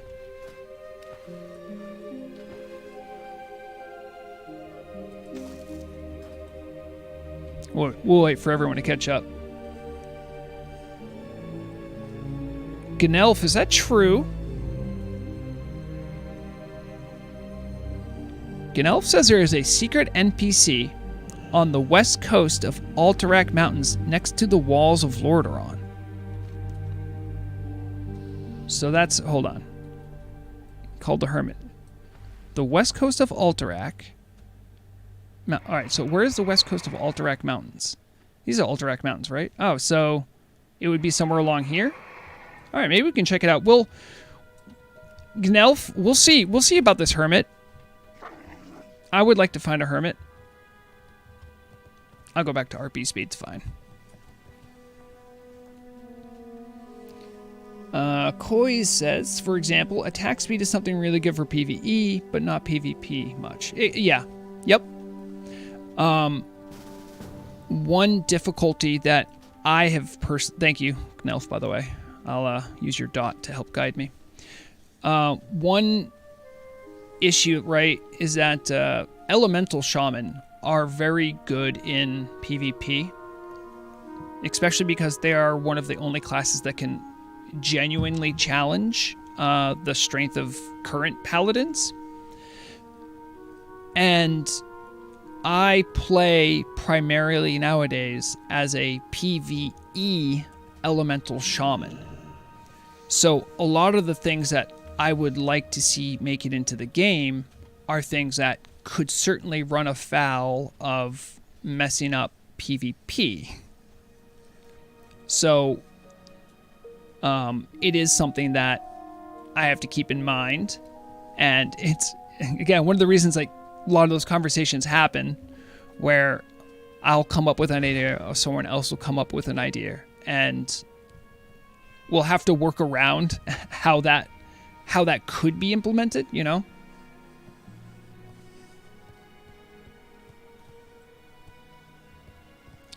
Thalamir says, a fun idea for Fish and Chat would be the rivers in Darnassus. The guard AI is awful. Yeah. I mean, some spots to get to are pretty difficult. I would say Darnassus would probably be one of the hardest spots for a horde to get to. Just getting into you can get into Darnassus, but if you're low level trying to get into Darnassus as a horde, you just can't. I try to make most areas people can get to, but I suppose, I mean, we've done Hyjal before, and there's not really a way to get there as a low level, so I'll definitely think about it. Gnelf, I think I saw where your dot went, but I know, but you dropped group Nelf. Koiz says in Elemental, there are very simple things that can make it better without breaking it in PvP. Yes, but you have to remain vigilant towards that.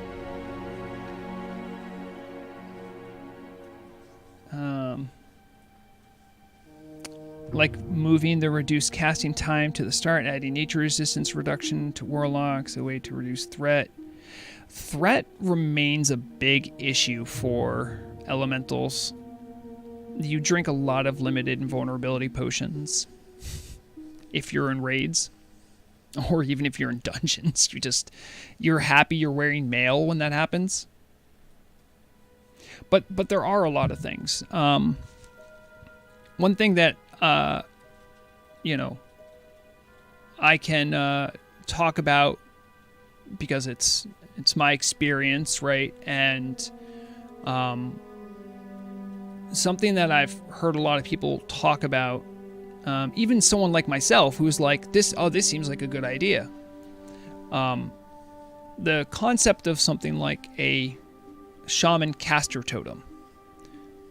The concept on its face seems to make a lot of sense. And I definitely considered myself someone who would be in support of that. You know, Restoration has their own totem. They have Mana Tide. And in my head, I'm like, well, there should be a caster totem. And this was something that, through discussions, I actually changed my opinion about. Because all the totems that exist currently, outside of mana and some fire totems, are largely a part of enhancement. That's the reason why the buffs are so good for enhancement, because there's a spec in Shaman just called enhancement. Your job is to enhance melee. It's that's like the lore of it, right? And if you make it such that casters are now also enhancing casters, then enhancement kind of loses a little bit of its identity. So that, like, I'm using that as an example to say, because of these long discussions that happen in there, I was able to sort of change my opinion a little bit. Now, like, I'm not completely against a caster totem, but I understand why now some people aren't for it. All right, that's Nancy Vishas and Grandpa Vishas. Okay, well, I mean, they attacked us, so. This isn't the NPC the guy wanted to show you, by the way. It isn't? Who does know?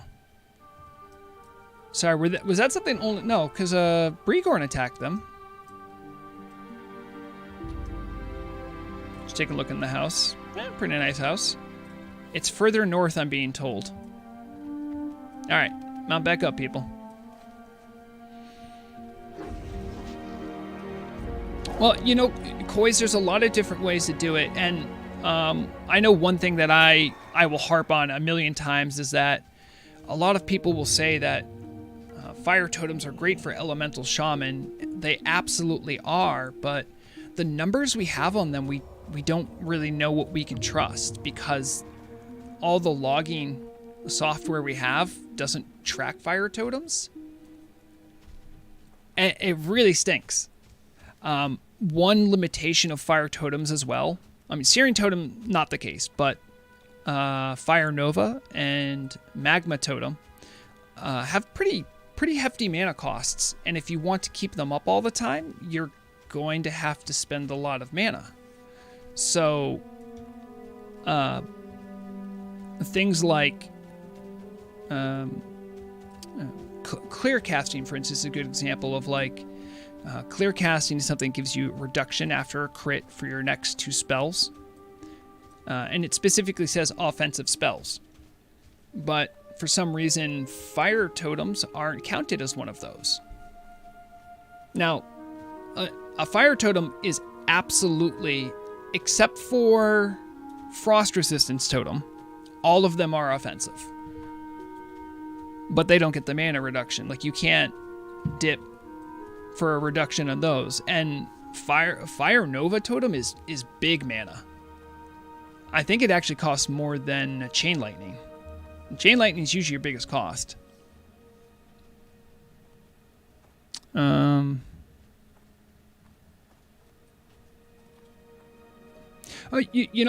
Koi says make Searing Totem less useless. Oh, thank you. I'll use that. Oh, I don't think I ever got one of these. I need to be friendly with the Syndicate, though. But thank you. So 520 mana for Nova, and what max rank Chain Lightning's like 3 and some change? No, actually it's a little less than that even. But imagine getting a reduction in cost on Fire Nova. You know, that could really help mana situation. So is this can't be it. No, because Nelf is still leading us further. Yeah. So like clear casting, which is Elemental Shaman's best way of mitigating huge mana expenditures, you can't use on your biggest mana expenditures. Like that's something that, you know, I hope that I can advocate for and at a minimum get that fixed. But I would say Searing Totem isn't useless. And I say that because now with the way the totems and global cooldowns work, it's actually you're not wasting a global cooldown anymore to put down a Searing Totem. It is just a flat boost to your damage if you're close enough to hit the whatever you're hitting, right? So it's not bad. It's actually pretty mana efficient. So, because like max rank Searing Totem is maybe 100 mana, maybe, and it does damage for 30 seconds, something like that. And and if you're elemental, it can crit, and it will take advantage of things like Scorch or Flame Buffet. So I mean, it's definitely has its uses. This has to be one of the most nothing zones in the game. Well, it's weird because it's like at a nexus of a bunch of other zones, right? Because you have Undercity here. Oh yeah, look at that. Some Snapjaws in there. Is this how people sneak into Undercity? It does Eisenstahl clear casting. It does affect Chain Lightning and it does affect Lightning Bolt, but it doesn't affect any. It can help your shocks, but it doesn't help with totems. What do you want from me? And for those who may not know, clear casting isn't a free cast. Clear casting means that your next 2 spells have a 40% mana reduction. Whoa. Yeah, I don't think I've been over here. Yep, it's a free cast for druids, and it's a free cast for mages. But for shamans, nope. Whoa. Hamlet, he's a quartermaster for who? I don't... He doesn't say who he's a quartermaster for. Interesting. Is this vanilla, or this seems like something Turtle Wow would add, but okay. So he's a okay. So this is a Turtle Wow. So don't feel so bad, Nelf. You didn't discover it because you didn't play Turtle Wow for 20 years.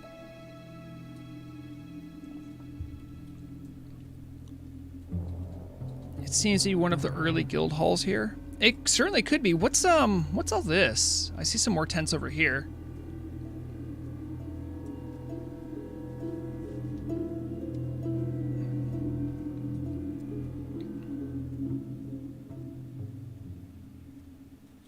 So just some tents, huh?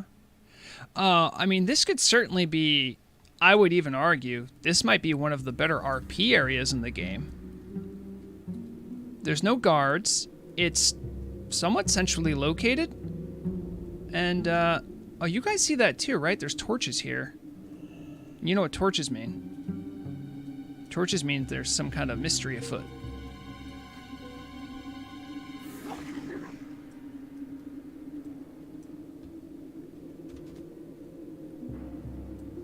Blue, you honestly just look so badass. I'm wearing Rogue Tier 3 and I don't look that badass. Okay, but there's nothing up here? Everyone knows torches are GM's way of letting you know something's up here. Huh. Interesting. There's a bench. A secret bench. I mean, this would also be a good guild house. Absolutely. Can my jumpy wall hacky bug is kicking in. I wonder. This looks like this might be jumpable right here. You can wedge yourself in there. It might. Oh geez. Oh, we got terrain. Hold on. All right, come on. Let's climb, baby. Oh, good way to. Oh wait, I can see inside the nothingness. I'm not small enough.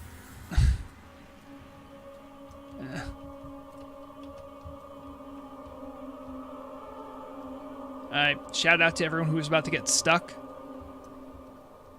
Oh man, I'm too big. But the gorilla got over. That's unfair. I think a human's small enough to get through. I actually think it's my model. I'm gonna try to strafe through, maybe? No. Maybe if I stealth?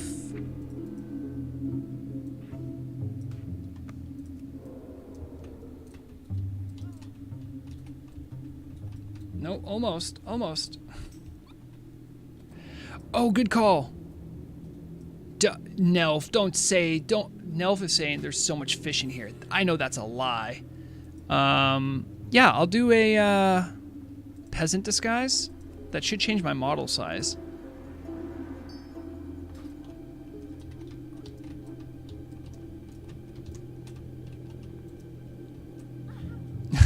Sorry, I'm grouped up with Nelf, who say there's a bunch of fish and gold in here.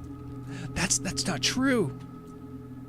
Okay, so I think it is nothing. Who hasn't been able to get up? It's just me and Night Elf, huh? Mangoro. By the way, that's a cool name, Managoro. Oh, you're in my guild. Hey, what's up? Are you an alt I know, or are you new? This is the normal way all players get to Scarlet Monastery. That's right. This is what they have to do. This is the test. Yeah, I can try another disguise, maybe? Do I have one that's maybe smaller? The Trog disguise?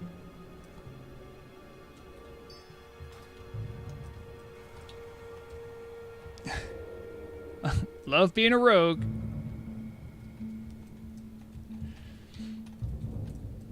Yeah, I don't, at this point I don't, jeez. Great, I hurt myself.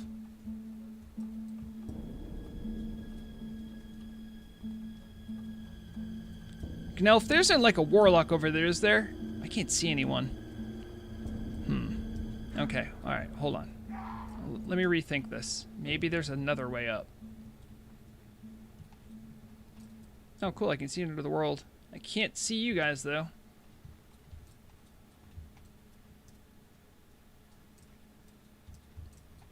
I love how some of the terrain is just like for show. It's just like a pile of leaves.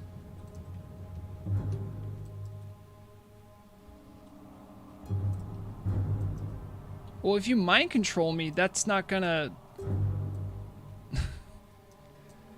that would help. But I mean, all I'm saying is that like I'm not the only person who's having trouble getting in. Hold on, let me turn off full screen glow effect. That'll make the difference. Okay. Can I see? Oh, I can see some of you guys over there.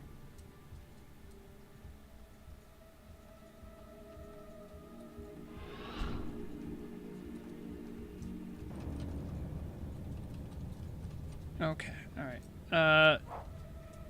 I heard... I'm pretty close to where you are, Nelf. Do you need me to... Can you mind control me? Or do we need to drop group? I do agree that maybe a Noggenfogger would do it. Alright, go down a bit. Alright, just say when. I'll jump up slowly.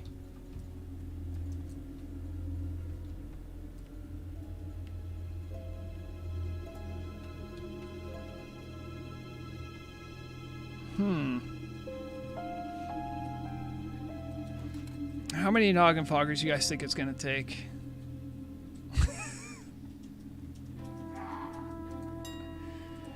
Oh, or do I need to actually go there and get them? It's been a while since I've used Noggenfogger.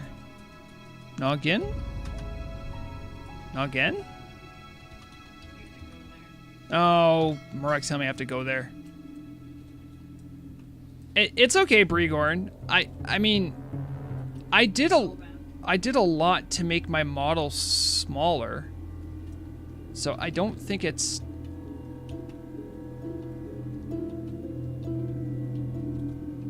Yeah, see, it's literally it won't let me through. What else could I do to try to squeeze it?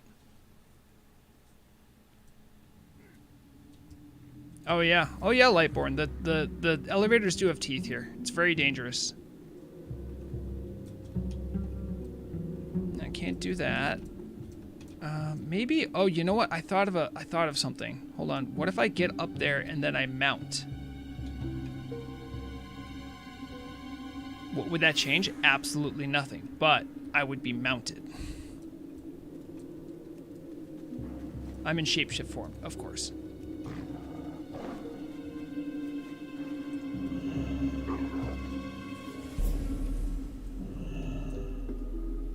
I'll use this to like slowly morph. Look, I can even see it from over here. Do a little back walk. Is back walking working? No.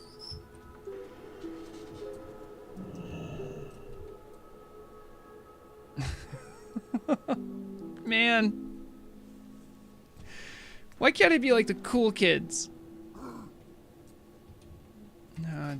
Nothing here makes me smaller, I'm pretty sure. South 3 Pirate Disguise might. Let me see if I can get that out. South... Wait. It's a deckhand shirt, right? No? It's deckhand? Deck... There it is. Alright. We'll give this a couple... I think one of the variations you can get is a human female pirate. I think human females are slightly smaller model. Okay. Alright, we'll try this. This should work. I can't wait to see a big void of nothingness. Oh, geez, I'm actually sliding down a little bit here. There it is. This is as small as I get for right now. Yeah, I think it uses my base model size. Because it's not... Dang. Stealthing. Unstealth. Maybe sprint? Nope. Well, some people can get over there. I don't see any other way to get up myself. Oh, I could try unstuck. It would be an abuse of power, but I have a hearth, so if I somehow get stuck while doing that, then... Lightborn, I don't think dueling me is going to help. Oh, MC cap? Okay, yeah. Bet, do it.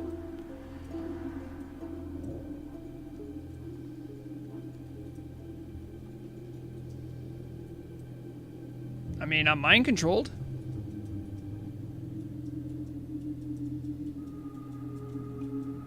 Yeah. And it knocked my disguise off.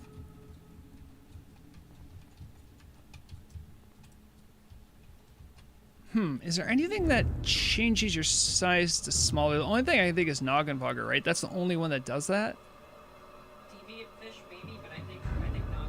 Does someone have a gnomish shrink ray? No. The gnomish shrink ray could do it, Nelf.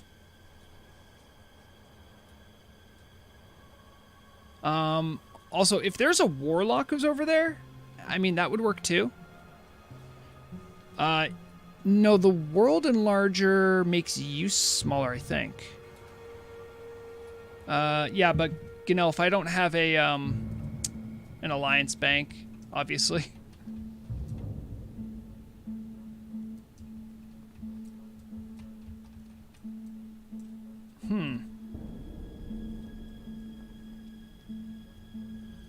Yes, exactly. All right, I'm going to try the unstuck thing. Hold on, we'll see if that works. So it's GM. I have an issue with my character. Auto unstuck. All right, here we go. 10 seconds. It'll throw me up a little bit. Okay. Did I make matters worse? I'm like halfway in. Oh geez, I might have made matters worse.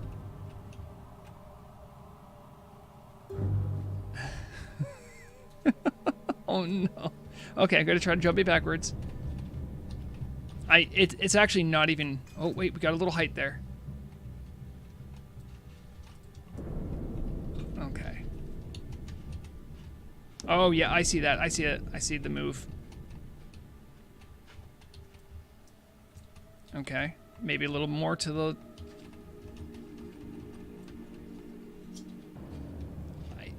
I can't get any more height, which is the problem. If I can't move. Can't move in any direction. See?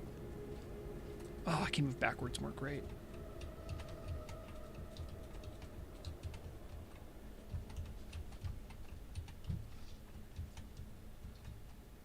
Okay, we're almost there. And we're through. Woo! Let's go. Whoever suggested auto stuck, thank you. Backwards is the key.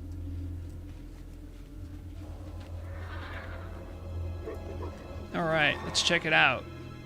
Untextured areas. You'll love to see. I said we were going to explore Dalaran. This is so much better. Oh, there's a critter over here too. Interesting. Oh, geez.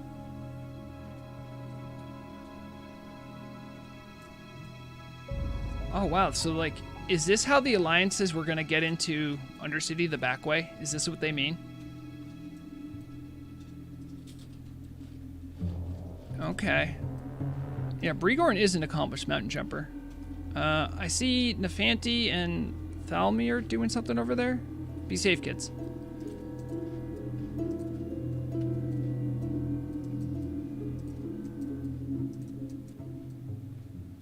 Okay. Oh, I'm just gonna jump. All right, beautiful. All right, Brigorn's over. Oh, Brigorn, you went too far, didn't you?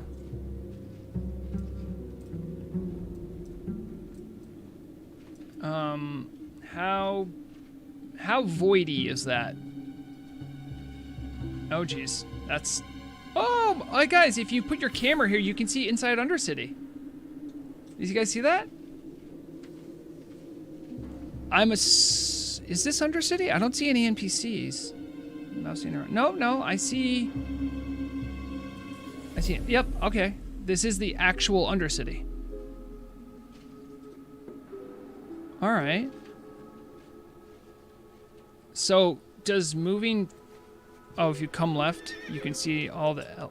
Oh, geez. Gotta be careful. Oh, there's the elevators, right. Let's try doing the trick again. Okay. Oh, wow, cool. I didn't know there was a grate here.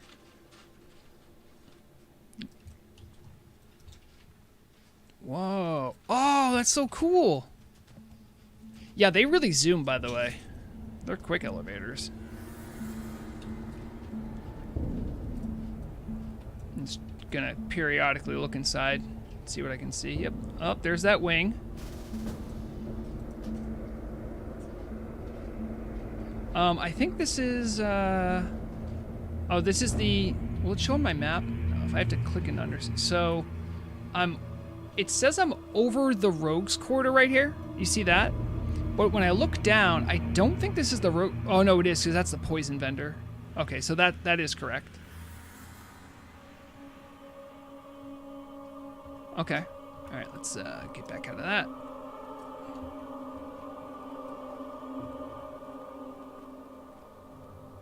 So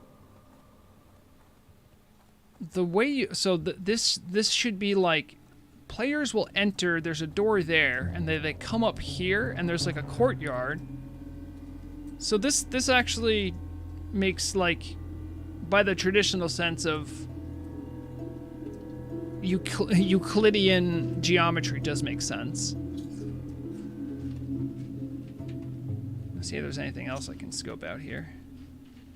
All right, so right now I'm over the War Quarter. All right.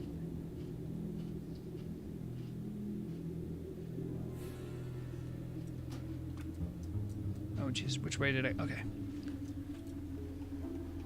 So what happens if I drop down? Will I just go? Like, I can go in there, right? Or will I get stuck? I mean,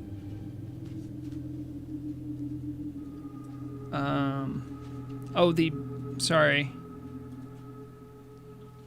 Oh, sorry. Santa Silvio. This is this add-on right here. This one is called ADF by Atreyu.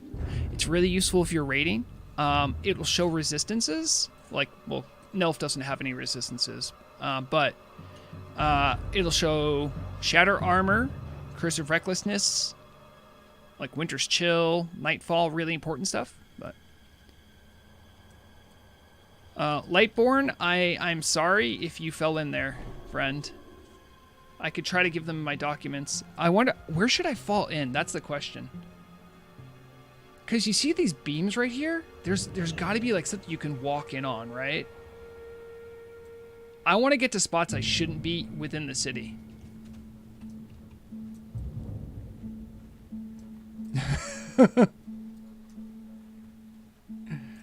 Oh, that's too close. What is this here? What is that? Okay, keep. Oh, right, that's the War Quarter. Where would I want to drop down? I think, so you see right here, if I remember correctly from some notes I've heard from people, there's like 2 terraces. One you can never access, and I would love to be able to fall down onto one of them. Nope. Hello, Evaldo. Evaldo? How did Evaldo get over here? Who is Evaldo?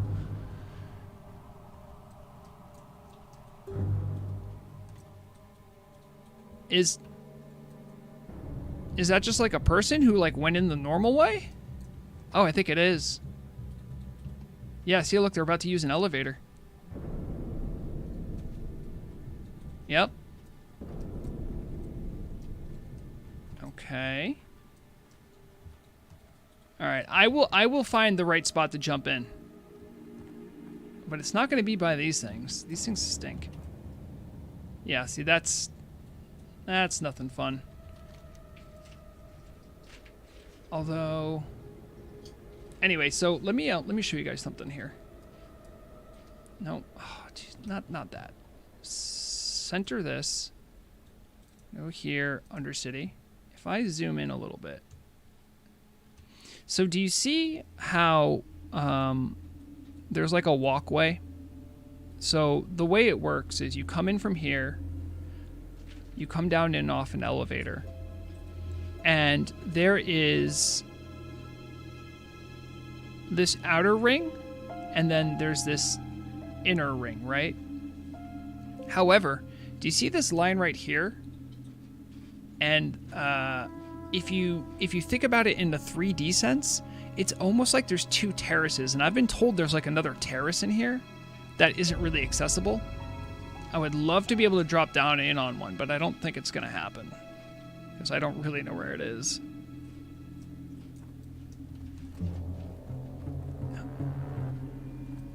Oh, wait. Oh, Brigorn, wait. Where can you jump? I think you could jump in this direction to get there. I mean, I'm down. If you think we could do it, whoa. I still see. How can I only see Evaldo?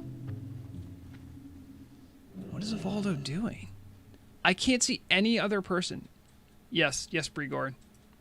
Okay, Brigorn, I will invite you. I can't invite you, Gnelf. Can you invite Brigorn? Or make me leader? Oh. Thank you. I still see Evaldo down there. Alright, I'm listening up, Brigorn.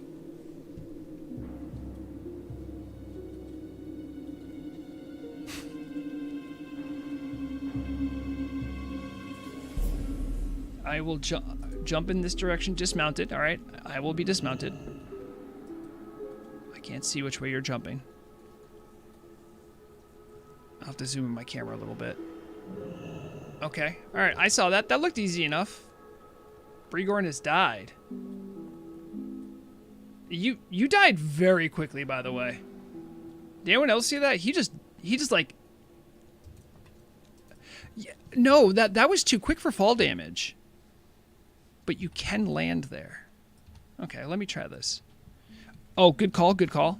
I do actually have a parachute cloak. That's Gaia's Embrace. Hold on.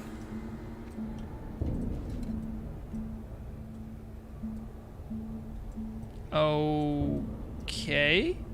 Oh, there it is. Parachute cloak. I don't do PvP, but sometimes it pays to be an engineer.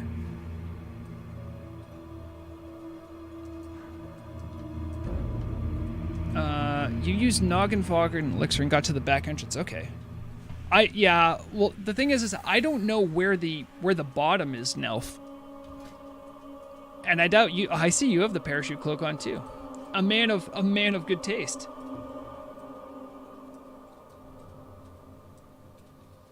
I could try to follow you, if you want. If you know where to jump. I believe Brigorn was jumping in the right spot. It just he went splat real quick. I don't either. Oh, Kaden, I'm sorry. Well, you know, I know the Alliance homies come by sometimes, and I didn't... If everyone remembers, I did at the beginning of this say, let's go check out Dalaran, and then someone said, let's go check out a hermit, and before you know it, we're wall hacking into Undercity.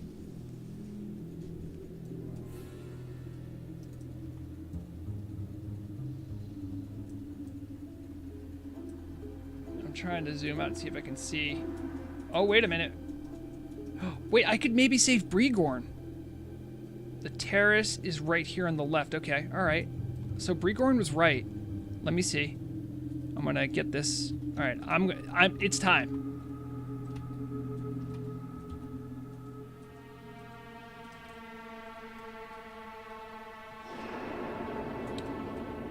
I'm alive. Brigorn, stay with me, friend. I can maybe save you. Get my right trinket out. I have the goblin jumper cables, and we're in a group together. I can give... I don't have smelling salts, but I... No! Nelf, not you too. I think you didn't pop it quick enough, friend.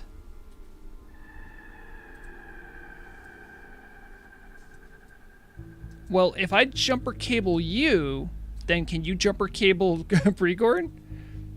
I mean, it's got to work every time, right? Oh, right. He can just res. What am I thinking? That's stupid.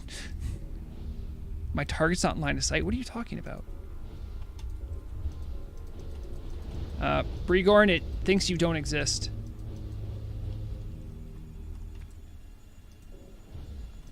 Yeah, I can't target either of you. You can see I have you clicked right here. I'm getting target, not line of sight. Are they lions? If they're lions and they release, you can't get them. Oh, Brigorn, did you release? No, he didn't, because he's not a skeleton. They're not skeleton until they res. Oh. Okay, I'll see maybe if I can get behind this wall. Your sacrifice was not in vain. We are on the terrace. Yeah. Lightborn, if I could tell you where to jump, I would tell you, but I gotta be real with you, I do not know. Yeah, and my big stupid orc body won't let me get any closer. If I can, oh wait, I can show you. So, if you are quote unquote inside Undercity, you want to jump to around where this is. Oh no. I just had a game crash. Oh, okay, hold on. The game really didn't like me doing that clearly. Hold on. We coming back. Gotta put it on BRB so you guys can't hack me. Nice try.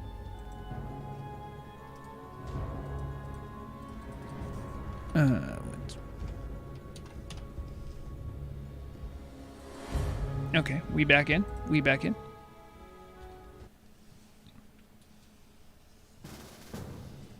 Okay, did it save my spot? It did.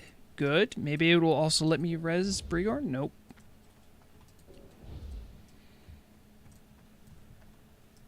Hello, Hadjo.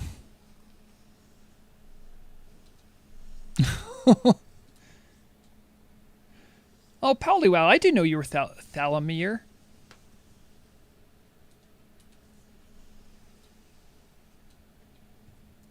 It's possible, Gnelf. So, also, if you're trying to jump down, I think you want to shoot for, like, above the M. You're going to be in the void, and you want to jump down to pretty much where I am. You want to land on this little terrace. I will continue without it. I want everyone to remember your sacrifice, though. So I'm walking along the edge here. I'm going to be nice and careful. We're going to try to see as much as we can from up here. I hope I'm not actively giving players ideas on how to save spot. Gnolf, invite? Oh, I thought you were already in group. Invite Gnolf. There it is. Okay. Looks like the show stops there, but is there anything we can do with this? No, it looks like I thought we could access another upper level with this, but I don't think we can. Oh, that's a shame. I could try jumping to that spot right there, maybe, but I'd need a good running start. Well, it's cool. It is possible to, like, get into these upper spots of Undercity. I realize how absolutely dangerous this is for Alliance people, so I'm sorry. Uh-oh. Now I'm seeing in local defense Undercity's under attack. I know you guys mean the best.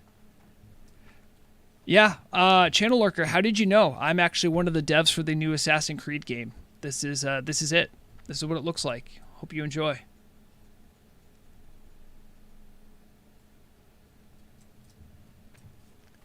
So, you know, maybe we don't tell this to PvPers, because I could see them doing this and then, like, trying to pick people off on Undercity. That would be bad.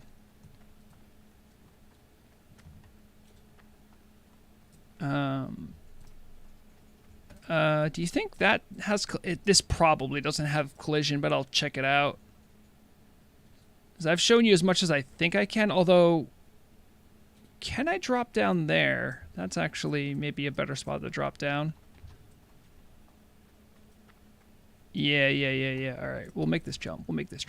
Easy. 100% success rate. Okay. Still in a spot that wait a minute. That's the terrace. That's it. That's the spot you can't get to. We were over it and didn't realize it. Oh no, it was right there the whole time. Look at it. This is the thing. Where are you? Oh, Lightborn, be careful, Fred. So this is the terrace I was talking about. There is this whole ring. If you look on my map, you see this. This is the inner ring that runs around the entirety of it, but you can't get to it.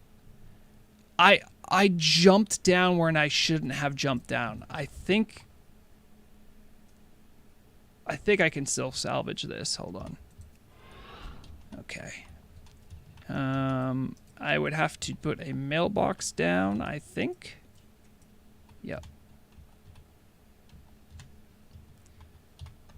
Salvageable. That's what matters. No. Come on. You rezzed in middle of the city? That's also a bold move. Come on. All right. From here, we try to make history and we don't. Surely I can make this jump, right? With a mount.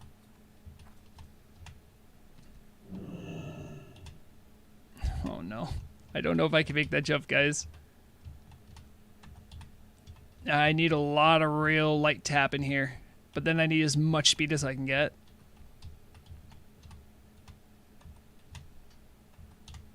Of course, I put this mailbox in like the hardest to jump on spot. Nope. No, I need as much height as I can get. Come on. Let me in.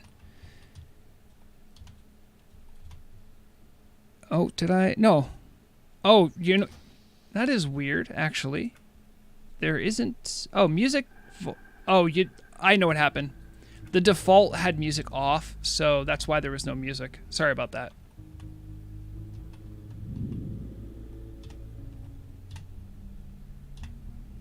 Come on. I just got to get to the apex. Okay. It keeps bumping me off. This is so annoying. Nefanti, you found me? Good. I think if I get there, there's a world I could get up to that terrace. I just remember how difficult it was just getting in, so I want to make this run count. So yeah, I can use the goblin device, but I need enough height to get over this. That's the problem.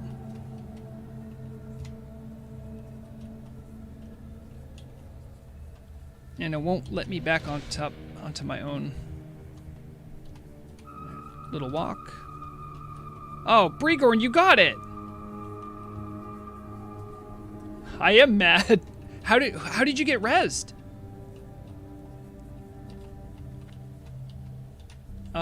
Wait, Brigorn? Brigorn? Okay, listen. I won't say anything if you don't, but can you kill me from range and then res me? Oh, okay.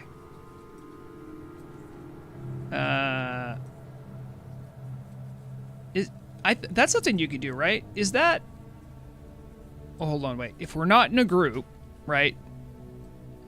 If we're not in a group, we are now no longer participating in PvP, right? Or... If you want to kill you, then you need to not be grouped anyways. Well, yeah, I'm out of the group. Alright, I'll get naked. Yes, sir. You have to take durability damage. Oh, well, I guess it's faster. It will make it a lot quicker, because I'm in tier 3. Hold on. Getting there. Don't make it weird. Alright. Most of my gear is off. Okay. Yeah. And you can start killing me whenever. I won't fight back. My bags are full.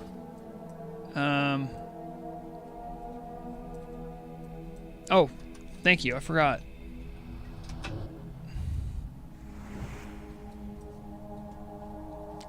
I'll let you crit me by sitting.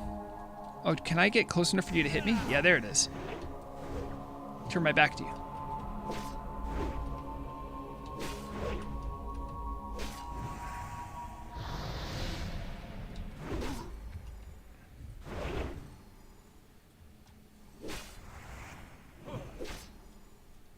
People will know of the terrace. Trying to time it with your swings. Ugh. I am imagining what it's like to get killed by a prot paladin, and it is as slow as I thought it would be. I have no gear on. This is... Wow. Well, range. Yeah. No, he's meleeing me. Not able to like consistently. No, I'm jumping just because it's... Oh, look at that. All right. Oh, you have res sickness. That'll do it. That will definitely do it. All right. While he gets a drink, I'm just step away for a second. I'll be right back.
Okay, we're back. Let's go.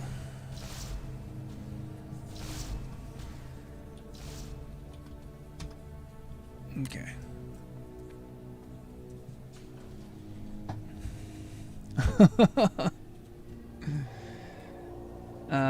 I technically have ranged DPS. I have a bow. Do we need to kill someone and res them?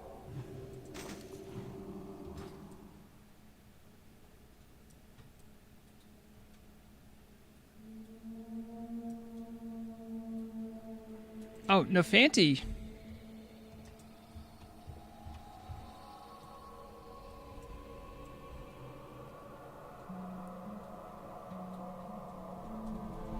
Oh, that's okay, Nefanti. Well, thanks for dropping by. We're gonna check out the terrace here, and I will remind our Alliance guests, who are almost the entirety of the group here, do not interact in any PvP here at all. And for me and Nelf, if that happens, we are not participating. We are explorers today.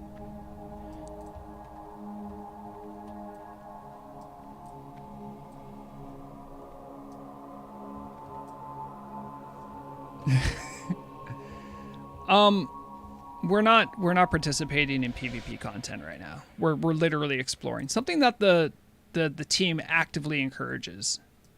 So I wouldn't honestly be worried about it.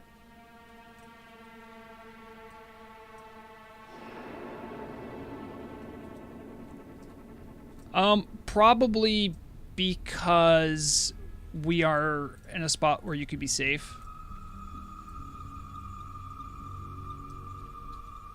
Yeah, but it's called the Mysteries of Azeroth. We're here to also, you guys, I don't know if this is happening to you, but my model will like vanish sometimes. Oh, we're not the only one.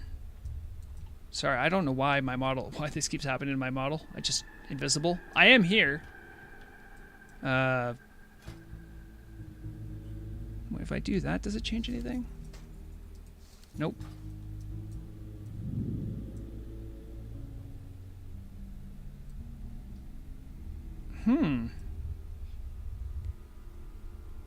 A Tauren female? Nah, it's not big enough. Might be... Troll female? Troll female. That's the position trolls are in the daytime. Yeah. Murag saying that's a position control. If anyone knows how I can get my model to show back up, that'd be. I'm clicking myself. It doesn't. Oh, there it is. Yay! I'm back.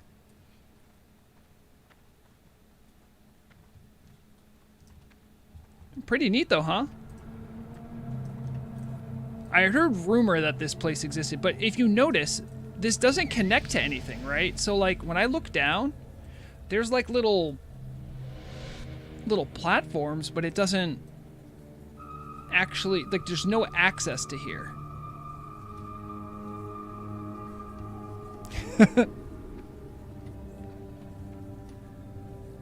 And we have a Scarlet Crusader and an Argent Dawn exploring together. Brothers in arms. Yeah, Shadowwing. I had heard that.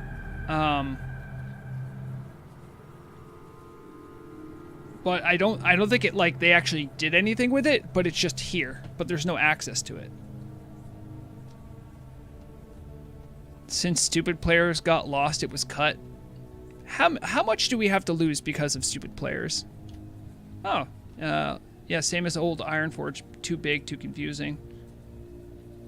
Yep. It's confusing for my client. Ooh, wait a minute. What is this? A barrel of milk? I think if anyone gets it, I think Bregorn should get it. Is Bregorn still here? Bregorn, you were the one that get a lot of us up here. You knew where to jump.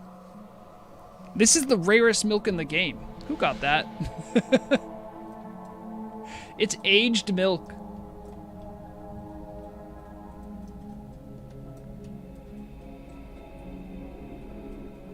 Oh, this is kind of cool though. You can see like the end of the quarter. So if you're like, we're in the magic quarter, right? You can see all of the magic quarter from here.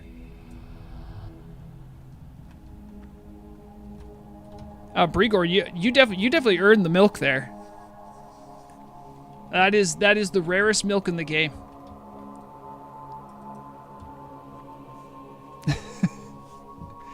It's not room temperature. This is a basement, so it's actually probably pretty chilly.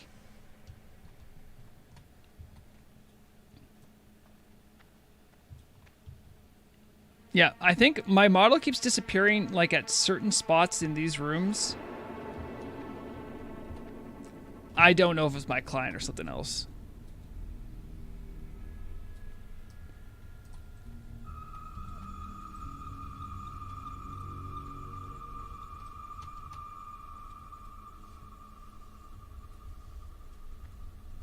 So here's like the connective.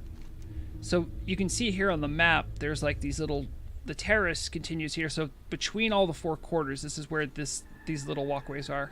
Oh, I don't know where I am. Okay. I have no idea how to bring my model back. Jumping, maybe? There it is.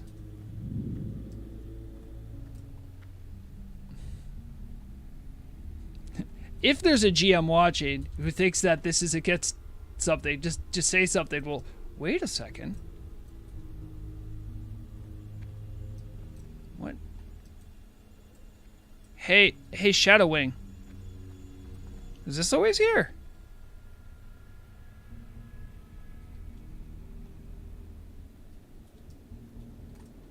Whoa.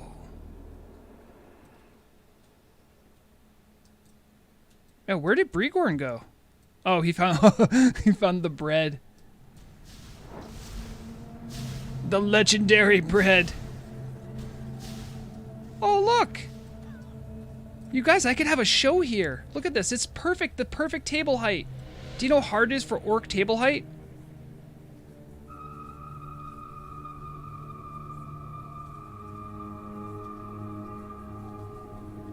So someone's saying they think it's definitely added. Look here. Oh, okay. So yeah, that has to be. This must have been added. Also, what a great place for an opium den. Am I right? Oh. Let me just take a load off. An undead. If it's an undead guild hall, though, we should have seen NPCs. They almost always have NPCs in them. Look at that. Oh my goodness. Also, the goblin sleeping animation's just goated. Is that true? Okay. Well, that might be true, but they usually leave signs up or something, just something to indicate that it's a guild base, no?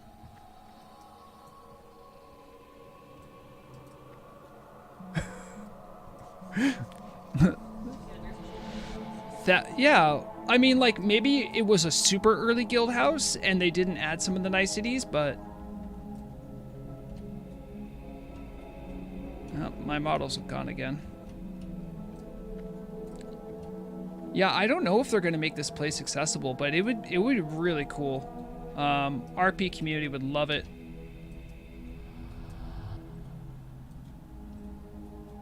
The one between Duskwood and Redridge. I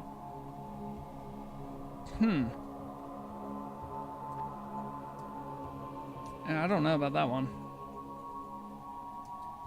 Okay, let me try to up my models back. Oh yeah, baby. All right, this one's not decorated.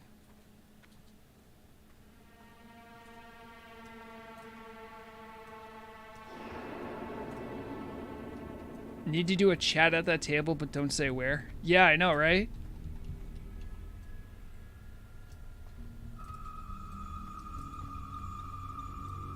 Could you imagine when I was a snowball target if I picked up here? Oh my goodness. This would actually... Okay, so I would honestly say if the lighting here wasn't absolute garbage, yes, this would be a great news studio. The thing is, though, it's like... So here's me, right? And so when I'm normally filming, that would be me. So that's actually not so bad, right? But when you get darker, like behind this table, it gets more muted. I like having the brightness. This could work. I mean, honestly, right nowadays I've just been filming in Nomer because I have like the magenta hellscape, but I can't paint the walls green because then I'd green screen out my own skin.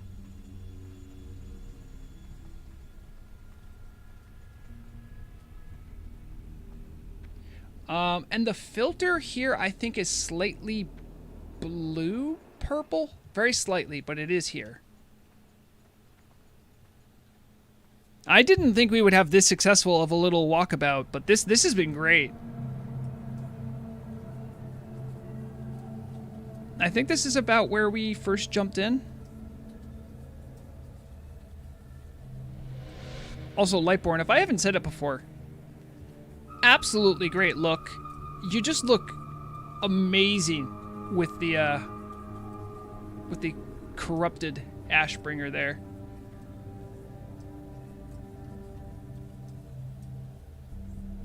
All right, hold on, let me jump. There it is.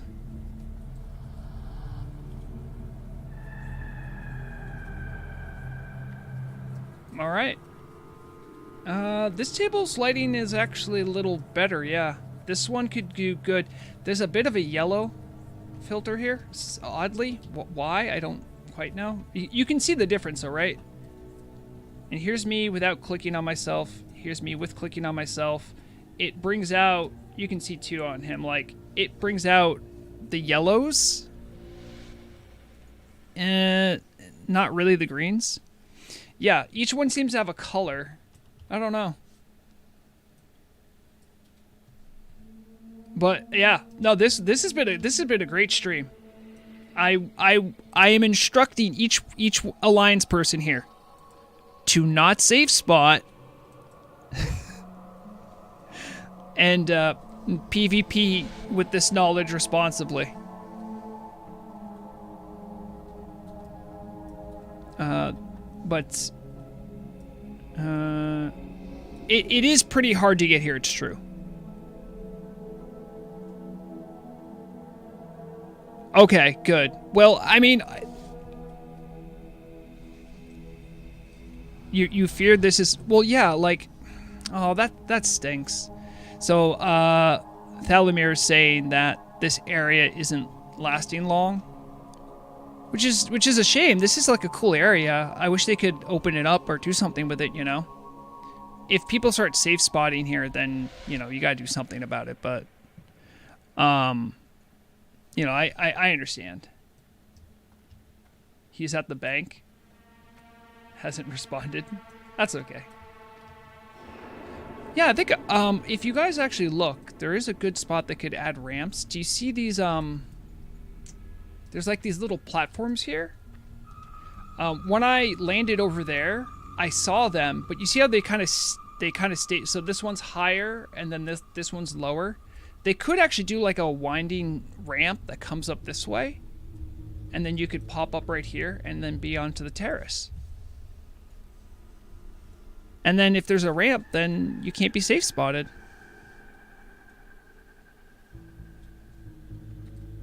You might be safe spotted in that people don't know it's here, but Undercity is known for its elevators, and you could put an elevator here too. Connect a ramp from the bridge to here. Yeah, that could work too. I gotta wrap up things here. It's been a fair few hours. Another lift boss. Nope. But yeah, thanks guys for the Explorer. Brigorn, absolutely amazing knowledge of Undercity and the alpha game. You knew how to get to the that's amazing. Thank you. I'm glad we lucked out and got here.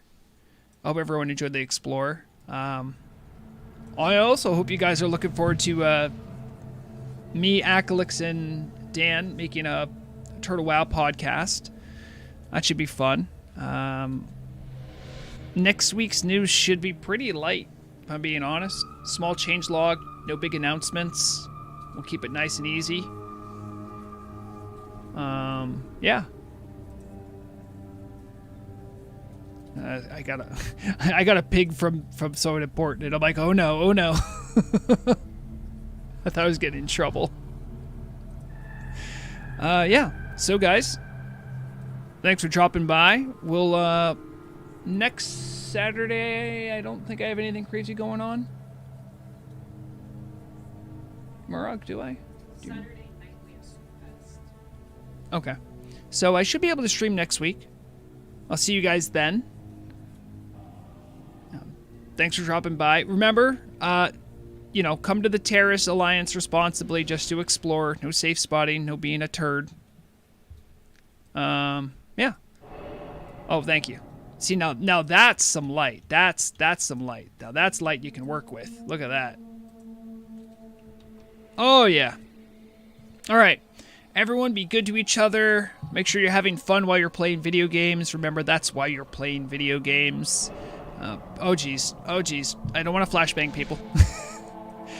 Be safe, and as always, remember, the deadliest weapon is knowledge.